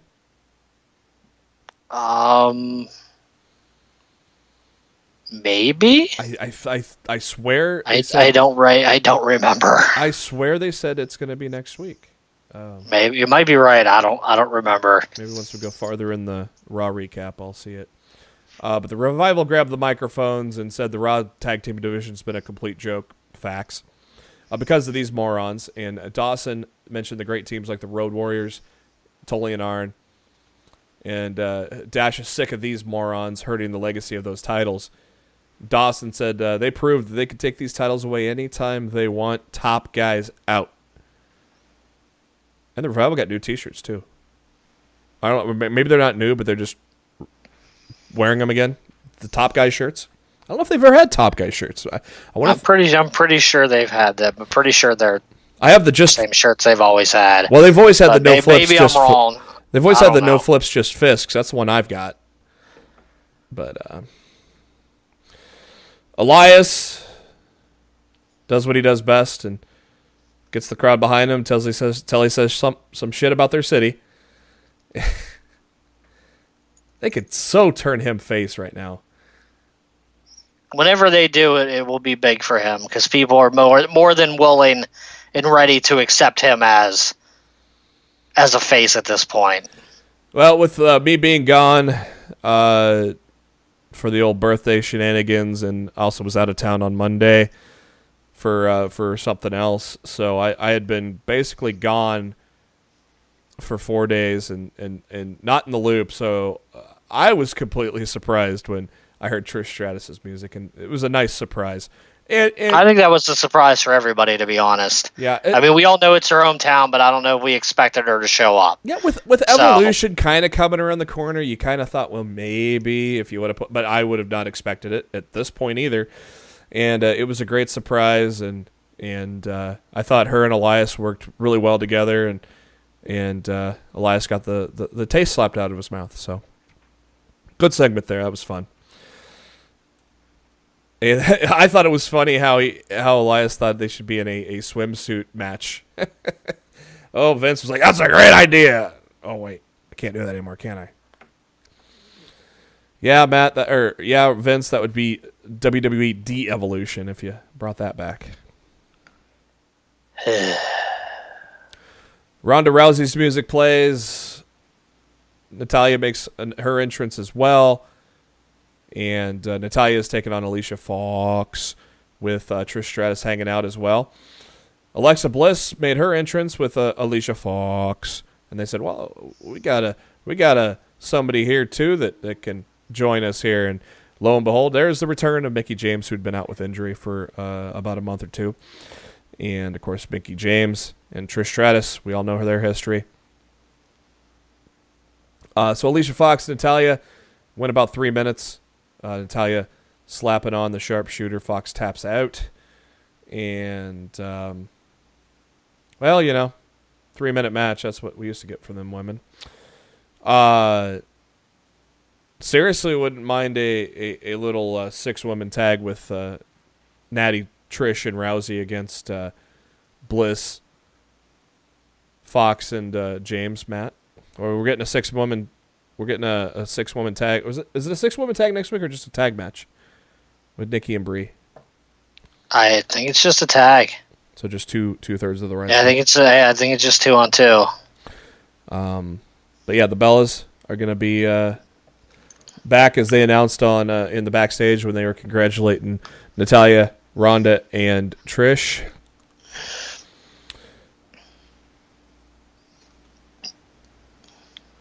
More comments from legends regarding Triple H Undertaker from Austin, DDP, Booker, and Big Show. Baron Corbin in the office talking to Stephanie on the phone, says he'll figure things out with Kevin Owens. And Bobby Lashley came to rip on him for cheating to beat Finn Balor, and he asked Corbin why he called him into the office. Corbin says Lashley's got a match tonight. Couldn't think of his name, but your match is next. Lashley thanked him with a hard slap on the arm. That was funny. So Lashley's opponent, let me get, AOP is going to destroy him, right? Don't teach him a lesson. No, he brings out the Ascension. Who in the world's thinking the Ascension's going to beat Bobby Lashley? I don't know. Would you agree, AOP? Were you thinking AOP in this spot? No. And destroying Lashley? Oh, you didn't think so? No. I thought AOP would destroy Lashley, and because Baron's running wild on Monday Night Raw, brother. Dean Ambrose hit the Dirty Deeds on Jinder Mahal. 3-minute match. Good night. Shanti. Then we got our main event. Roman Reigns, Braun Strowman, Dolph Ziggler, Drew McIntyre. More of an angle than a match, obviously, with Braun siding with Ziggler and McIntyre. I think clearly WWE is pushing Braun back to heel right now, right? Unfortunately. Much like they're trying to force feed us Becky Lynch as a heel. Yeah, that ain't working. No. I don't know if it was you that told me that, or I saw it somewhere else, but apparently at house shows, it ain't working at house shows either. It ain't working anywhere, pal. No. I think I sent Matt this DM today. I go, is it possible to make a babyface an even bigger babyface by turning him heel? Yep. We're seeing it right now. So, obviously, the swerve, Strowman, Ziggler, and McIntyre beat up Roman Reigns. Why did Dolph Ziggler run out by himself and Seth Rollins run out by himself? Why didn't they just come out together and maybe have a little fighting chance? Because I don't think Seth wanted to come out because he had that bum arm. Yeah, good point. Let the Shield get beat down. And that's how Raw ends. I much like the reunion of the Wyatt family idea better, but hey. That would have been so much better. Braun with Drew and Dolph is fine. I think it's just another thing to devalue Drew personally. Yeah. Because, I mean, Drew was supposed to be the guy to go after the Universal title, and Dolph was the one going after the Intercontinental. You know, if Braun's in their group and Braun's going after the Universal title and Dolph's going after the Intercontinental, what the fuck's Drew doing? Just sitting there picking my nose. Jeez, we're not even done recording yet. And Mark Cho sends me a message. No comment. Yeah, no comment. Like I said, I blame it on the alcohol. Still trying to get my mind back. SCU.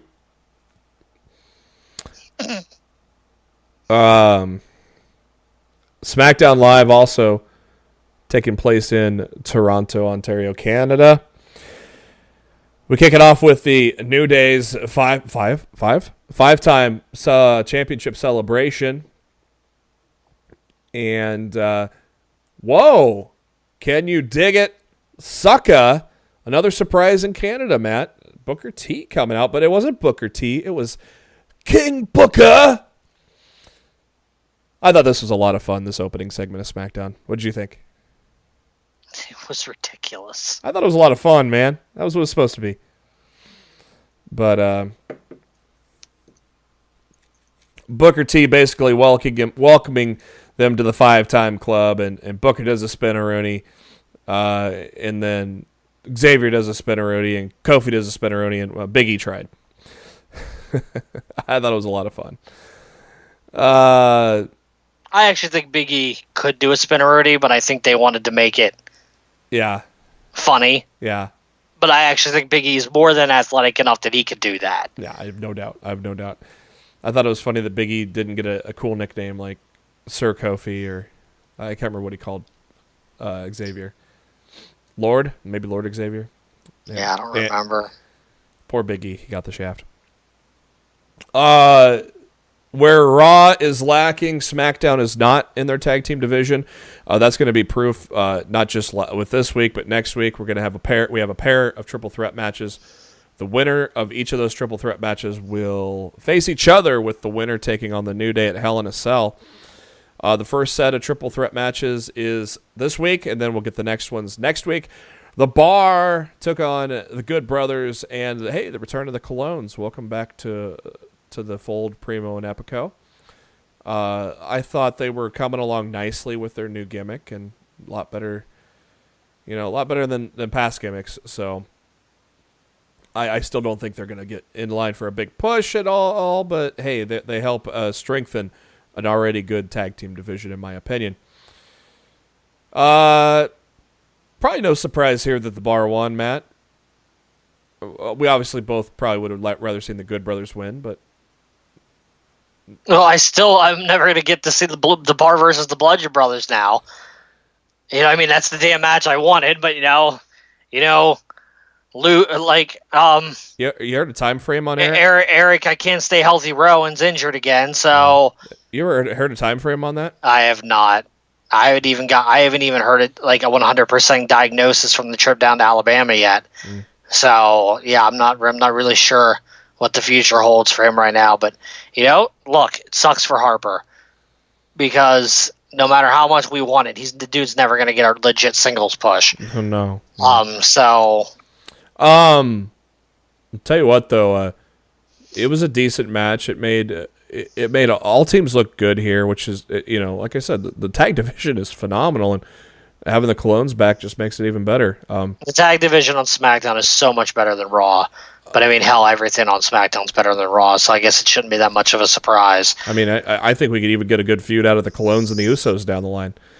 Speaking of the Usos will be in that other triple threat match next week with Sanity, and thanks to Aiden English, Rusev Day.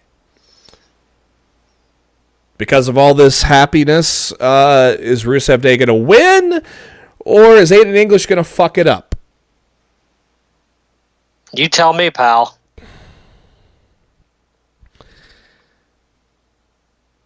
Usos have been there a lot lately. Sanity, I don't know, they haven't been booked to be ready. I think they're going to win against the Bar, and then maybe Aiden fucks it up. Or maybe he turns on Rusev. I don't know. Joins the Bar. Maybe the Bar's... I don't know about that, but... No, I honestly think Aiden's going to fuck it up somewhere along the way. I don't want it to happen. I'm just thinking that's what's WWE booking is going to happen. I honestly would love to see Rusev Day as tag team champions. You would agree, right? Oh, absolutely. But do you think they're going to do it? I mean, there's no way. Who's the third team again? The Usos, Rusev Day, and who? Sanity. Oh yeah, they sure as fuck aren't winning. They lost the dark match to R-Truth and Ty Dillinger. Oh. Yeah, I know, right? Ow. So, yeah, I guess Rusev Day is the most likely one out of those three to win. So I guess we'll see Rusev Day against the Bar, which should be really entertaining. And we've already seen the Bar and the New Day like a bajillion times. I would much rather see Rusev Day against New Day. Do you think? Do you think the WWE was just testing the waters with the split and realized it wasn't the best, and so they backed off on it, and now we're going to go full bore Rusev Day? Or do you think in the end Rusev or Aiden English is going to ultimately fuck it up again, and that's it? I don't know. Only time will tell. I feel like Aiden's going to fuck it up, and I don't want it to happen, but I just feel like the WWE, that's what they do. You know, they crush our dreams. Right? Yeah.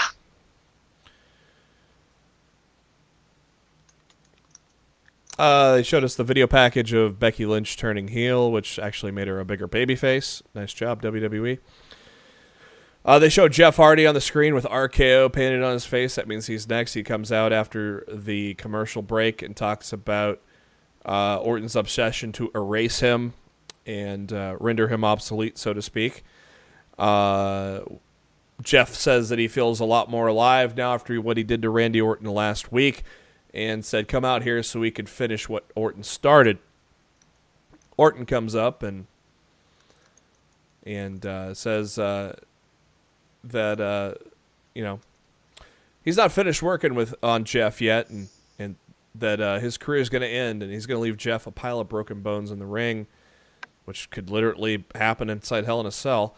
Orton says Orton said that Hardy was stupid if he thought Orton was going to go to the ring right now. And Hardy told Orton, well, he's going to go to hell with him, and challenged Orton inside Hell in a Cell. Orton just dropped the microphone and left, but we all know it's going to lead to Orton and Jeff inside Hell in a Cell. Something I said I thought it was worthy enough to be inside. Hey, it ain't going to happen, but they could have done 3 Hell in a Cell matches and made Joe and AJ inside the cell too. But at the same time, Hell in a Cell finishes feuds, and it sounds like AJ and Joe ain't going to be finished anytime soon, right? So that's probably why they didn't do it inside the cell. Yeah, but I feel this. I feel the feud is personal enough.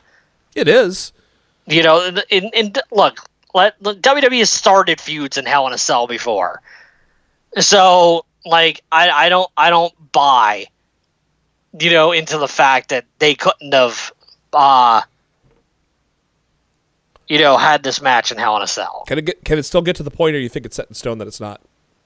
I think it's set in stone that it's not. They already have one Hell in a Cell for Raw, one Hell in a Cell for SmackDown, and I can't imagine they do 3 Hell in a Cell matches on the same show. So. Naomi took on Billie Kay in a quick match where Billie Kay got the win, so the Iconics get 2 wins in a row on the former 2-time women's champion. Obviously to build them up towards the Australia show. Anybody can see that right now. Daniel Bryan and Brie Bella make their way out to the crowd in Toronto. Bryan rips The Miz for his fake retirement speech and also cheating at SummerSlam. And Brie talks about how a wife can't sit back and take all that without having enough. And though she was going for Maurice, it was great to punch Miz in the face, which was a tremendous sight last week. And then Andrade Cien Almas interrupts Zelina Vega, says it's an honor standing next to two legends, one being Brie Bella, the other being Andrade Cien Almas, which I'm sure made Matt puke. And Vega throws the challenge out to Bryan. Bryan goes, well, I don't make the matches anymore, but I know someone who does. Then finally Paige comes out.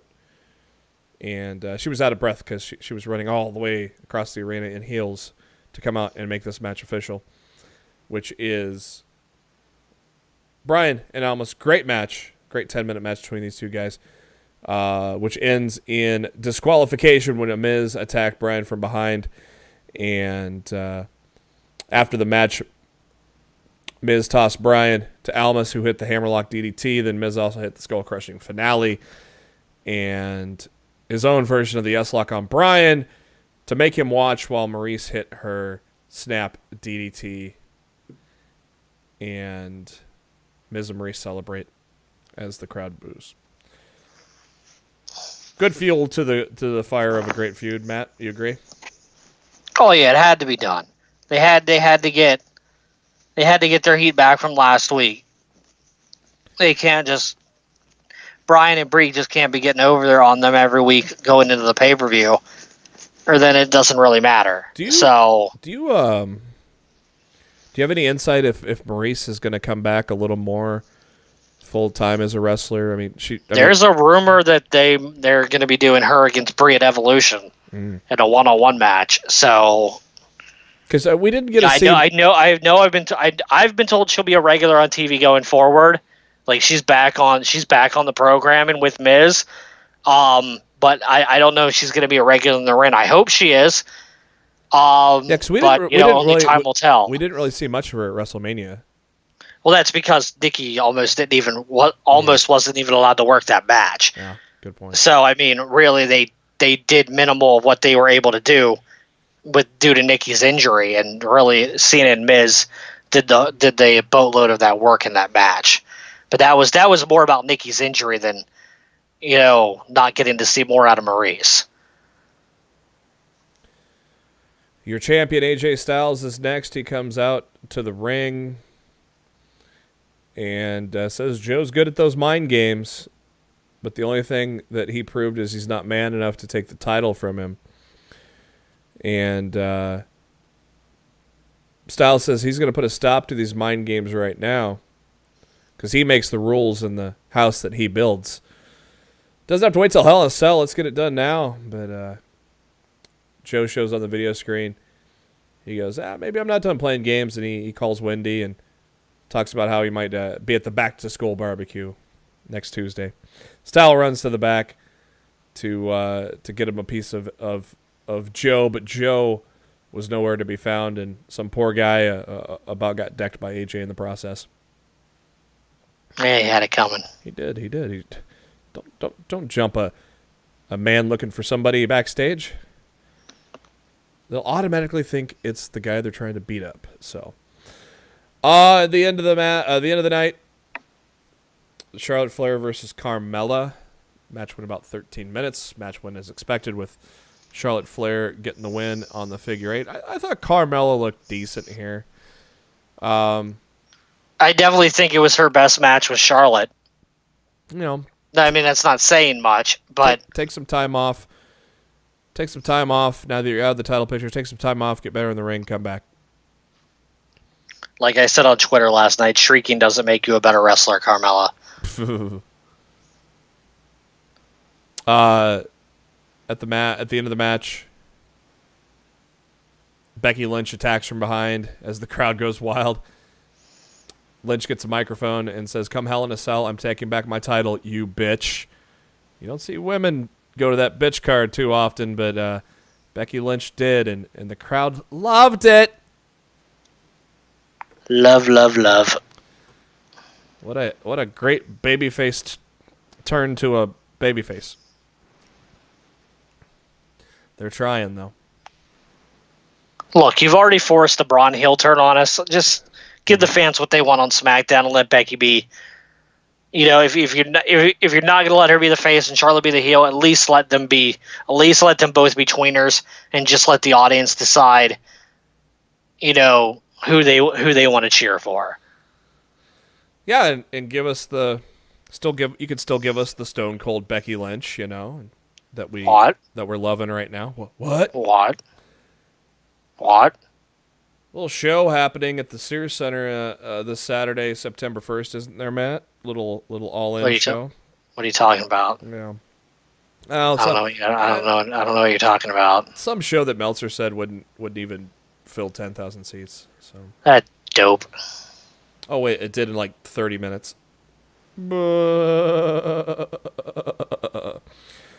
10 matches on the card. 2 are going to be on the pre-show called 0 Hour, which will be on WGN America. So even if you're not going to tune in or able to pay for, All In or whatnot, not able to watch it or tune in, if you have a chance to watch the 0 Hour pre-show, do so, support these guys the best you can. I don't know what time that starts. Is that 6 Eastern or 7? 6 Eastern.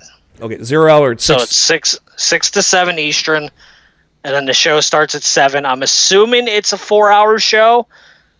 So maybe it'll go from 7 to 11, but maybe it's just 7 to 10. I'm not 100% sure how long the quote unquote main show is going to go. I mean, it'll be at least 10, but I would not be surprised to see it go to 11 too. Eight matches, but it could. Yeah.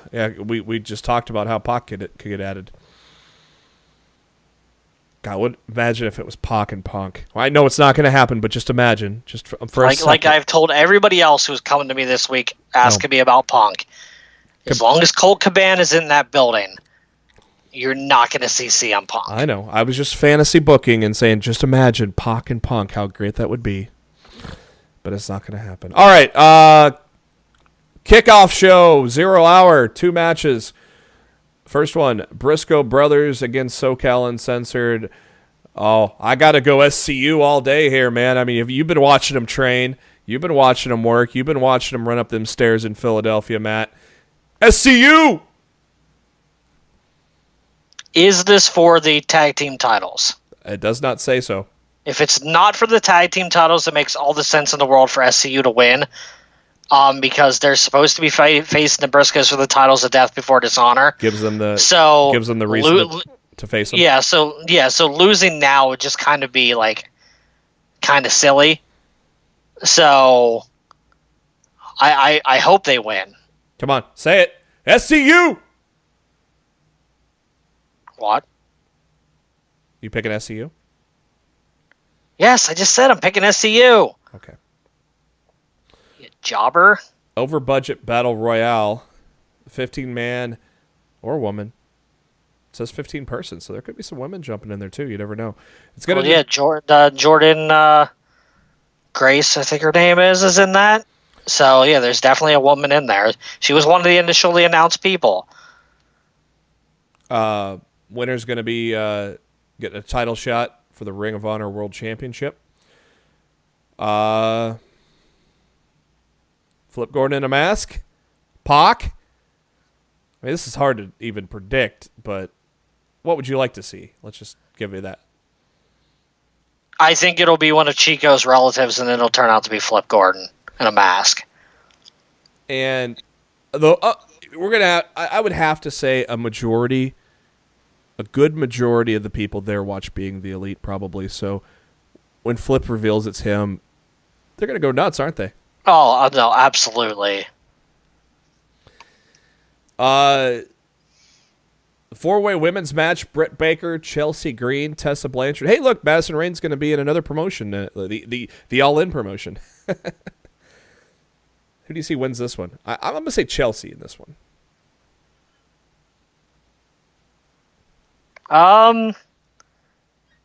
Yeah, out of the four, I probably would think the same. But I mean, it could go more than one way.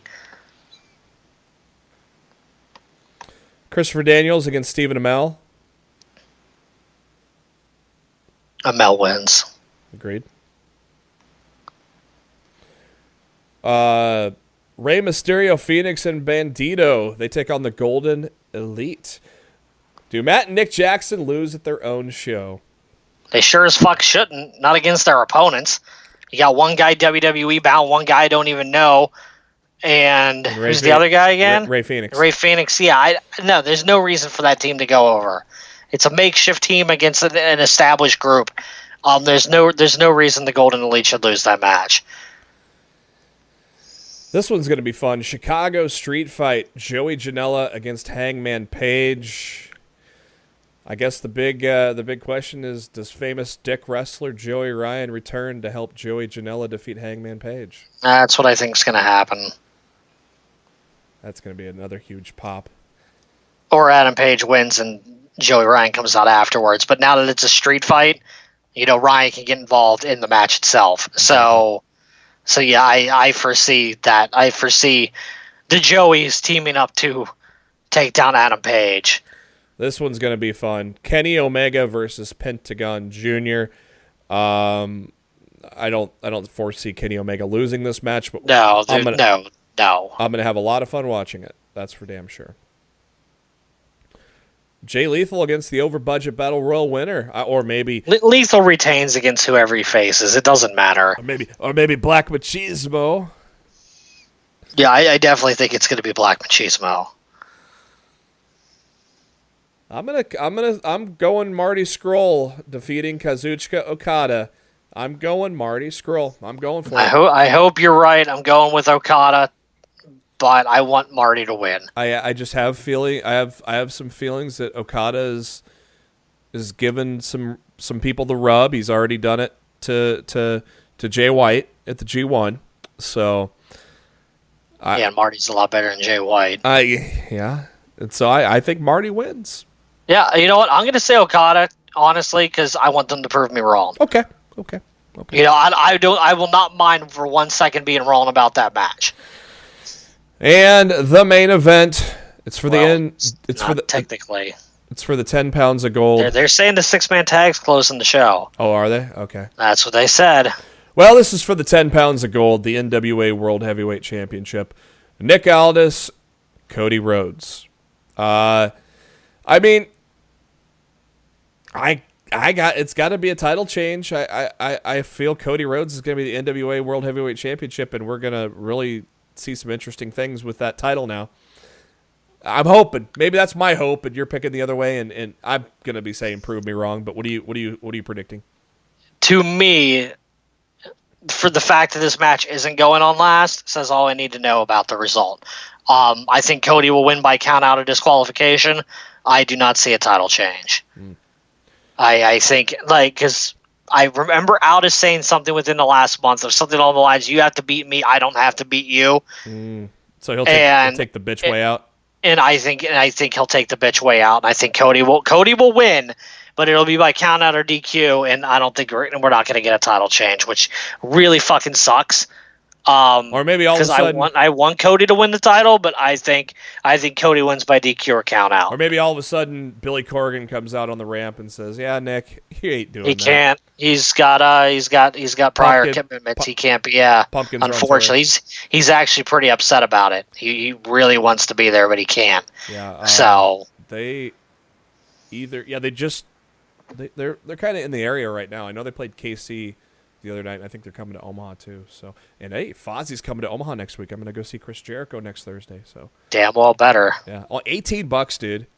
You can't beat that. No, it's 4 bands. There's even a band I've heard of in there that's not even the headliner. Fozzie's the headliner, and Adelita's Way is also the co-headliner. So I'm excited.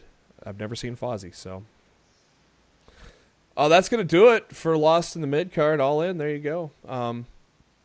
No promises yet, right, Matt? But we may come with a post show if we feel worthy of it. We'll just have to play it by ear, right? I definitely think All In will be worthy of a post show. It just depends on how tired we're going to be afterwards. Yeah, with only. And I mean that's really what it's going to come down to. In a perfect world, we'd record an All In post game show. We're just gonna have to see. We're gonna have to see how we're feeling once the show is over. Yeah, on paper, 8 matches look like it may only take 3 hours, but like I said, Pac get added. You never know. A lot of things could happen that we don't know yet. It's going to be a lot of fun. I think we'll see a surprise or two that we're not expecting. Yeah, and if you don't see us, keep your eyes peeled on Sunday. Actually, just keep your eyes peeled on social media. We'll definitely let you know for sure that night. We'll let you know that for sure.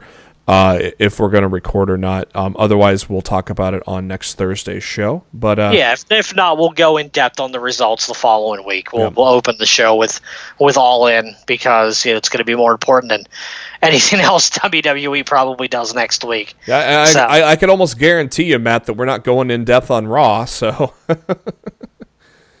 they haven't given us any reason to want to. No. So that's going to do it for Lost in the Midcard. Thank you to SpiderDuck.net for being our host, enabling us to be on iTunes and any of your favorite podcasting apps. All you got to do is search for Lost in the Midcard, hit that subscribe button. That way you know every time a new episode comes your way every Thursday, and select Mondays after WWE pay-per-views. Make sure you follow us on social media at LITMC Podcast and also Facebook.com/Lost in the Midcard. That way you'll be the first to know if you should expect a show from us on Sunday regarding All In, or if our next show will be next Thursday, either or. And our subscription links are onto both of those as well. Also follow at LITMC Podcast for a lot of the great wrestling tweets around the wrestling world, because those fuckers are entertaining, and we share that entertainment with you. Matt's on the Twitter at Raw Showtime. I'm on the Twitter at JB Huskers. Give us a follow as well. And before we ride off onto that sunset and get ourselves prepared for a long holiday weekend and All In, Matt, what are your final thoughts? If you're going to All In, enjoy your weekend. If you're watching it from home, enjoy the show. This is going to be a magical weekend of what we might not ever see again. Agreed. So enjoy it for what it is. If you're a diehard WWE fan and you don't watch ROH or New Japan or whatever, go out of your way to check the show out, because I think every wrestling fan should watch All In this weekend, regardless of what your general preference is. I think it's going to be that good and that important in the general landscape of professional wrestling for years to come. Yeah, not only is it going to be a good show, not only do we have some of the best wrestlers in the world, it's a unique situation we have not seen in our lifetimes. 3 guys came together, sold out a 10,000-seat arena in 30 minutes. Fuck you, Dave Meltzer. Minus 6 stars on that one there, Dave. This is something that's going to be magical. It's going to be fun. It's going to be something that reminds you why we love pro wrestling. And so definitely tune into it. And Matt and I will give us our thoughts on the show, either a special Sunday episode of Lost in the Midcard, or we'll talk about it on next Thursday. But until then, enjoy the Labor Day weekend, and we will catch you next time.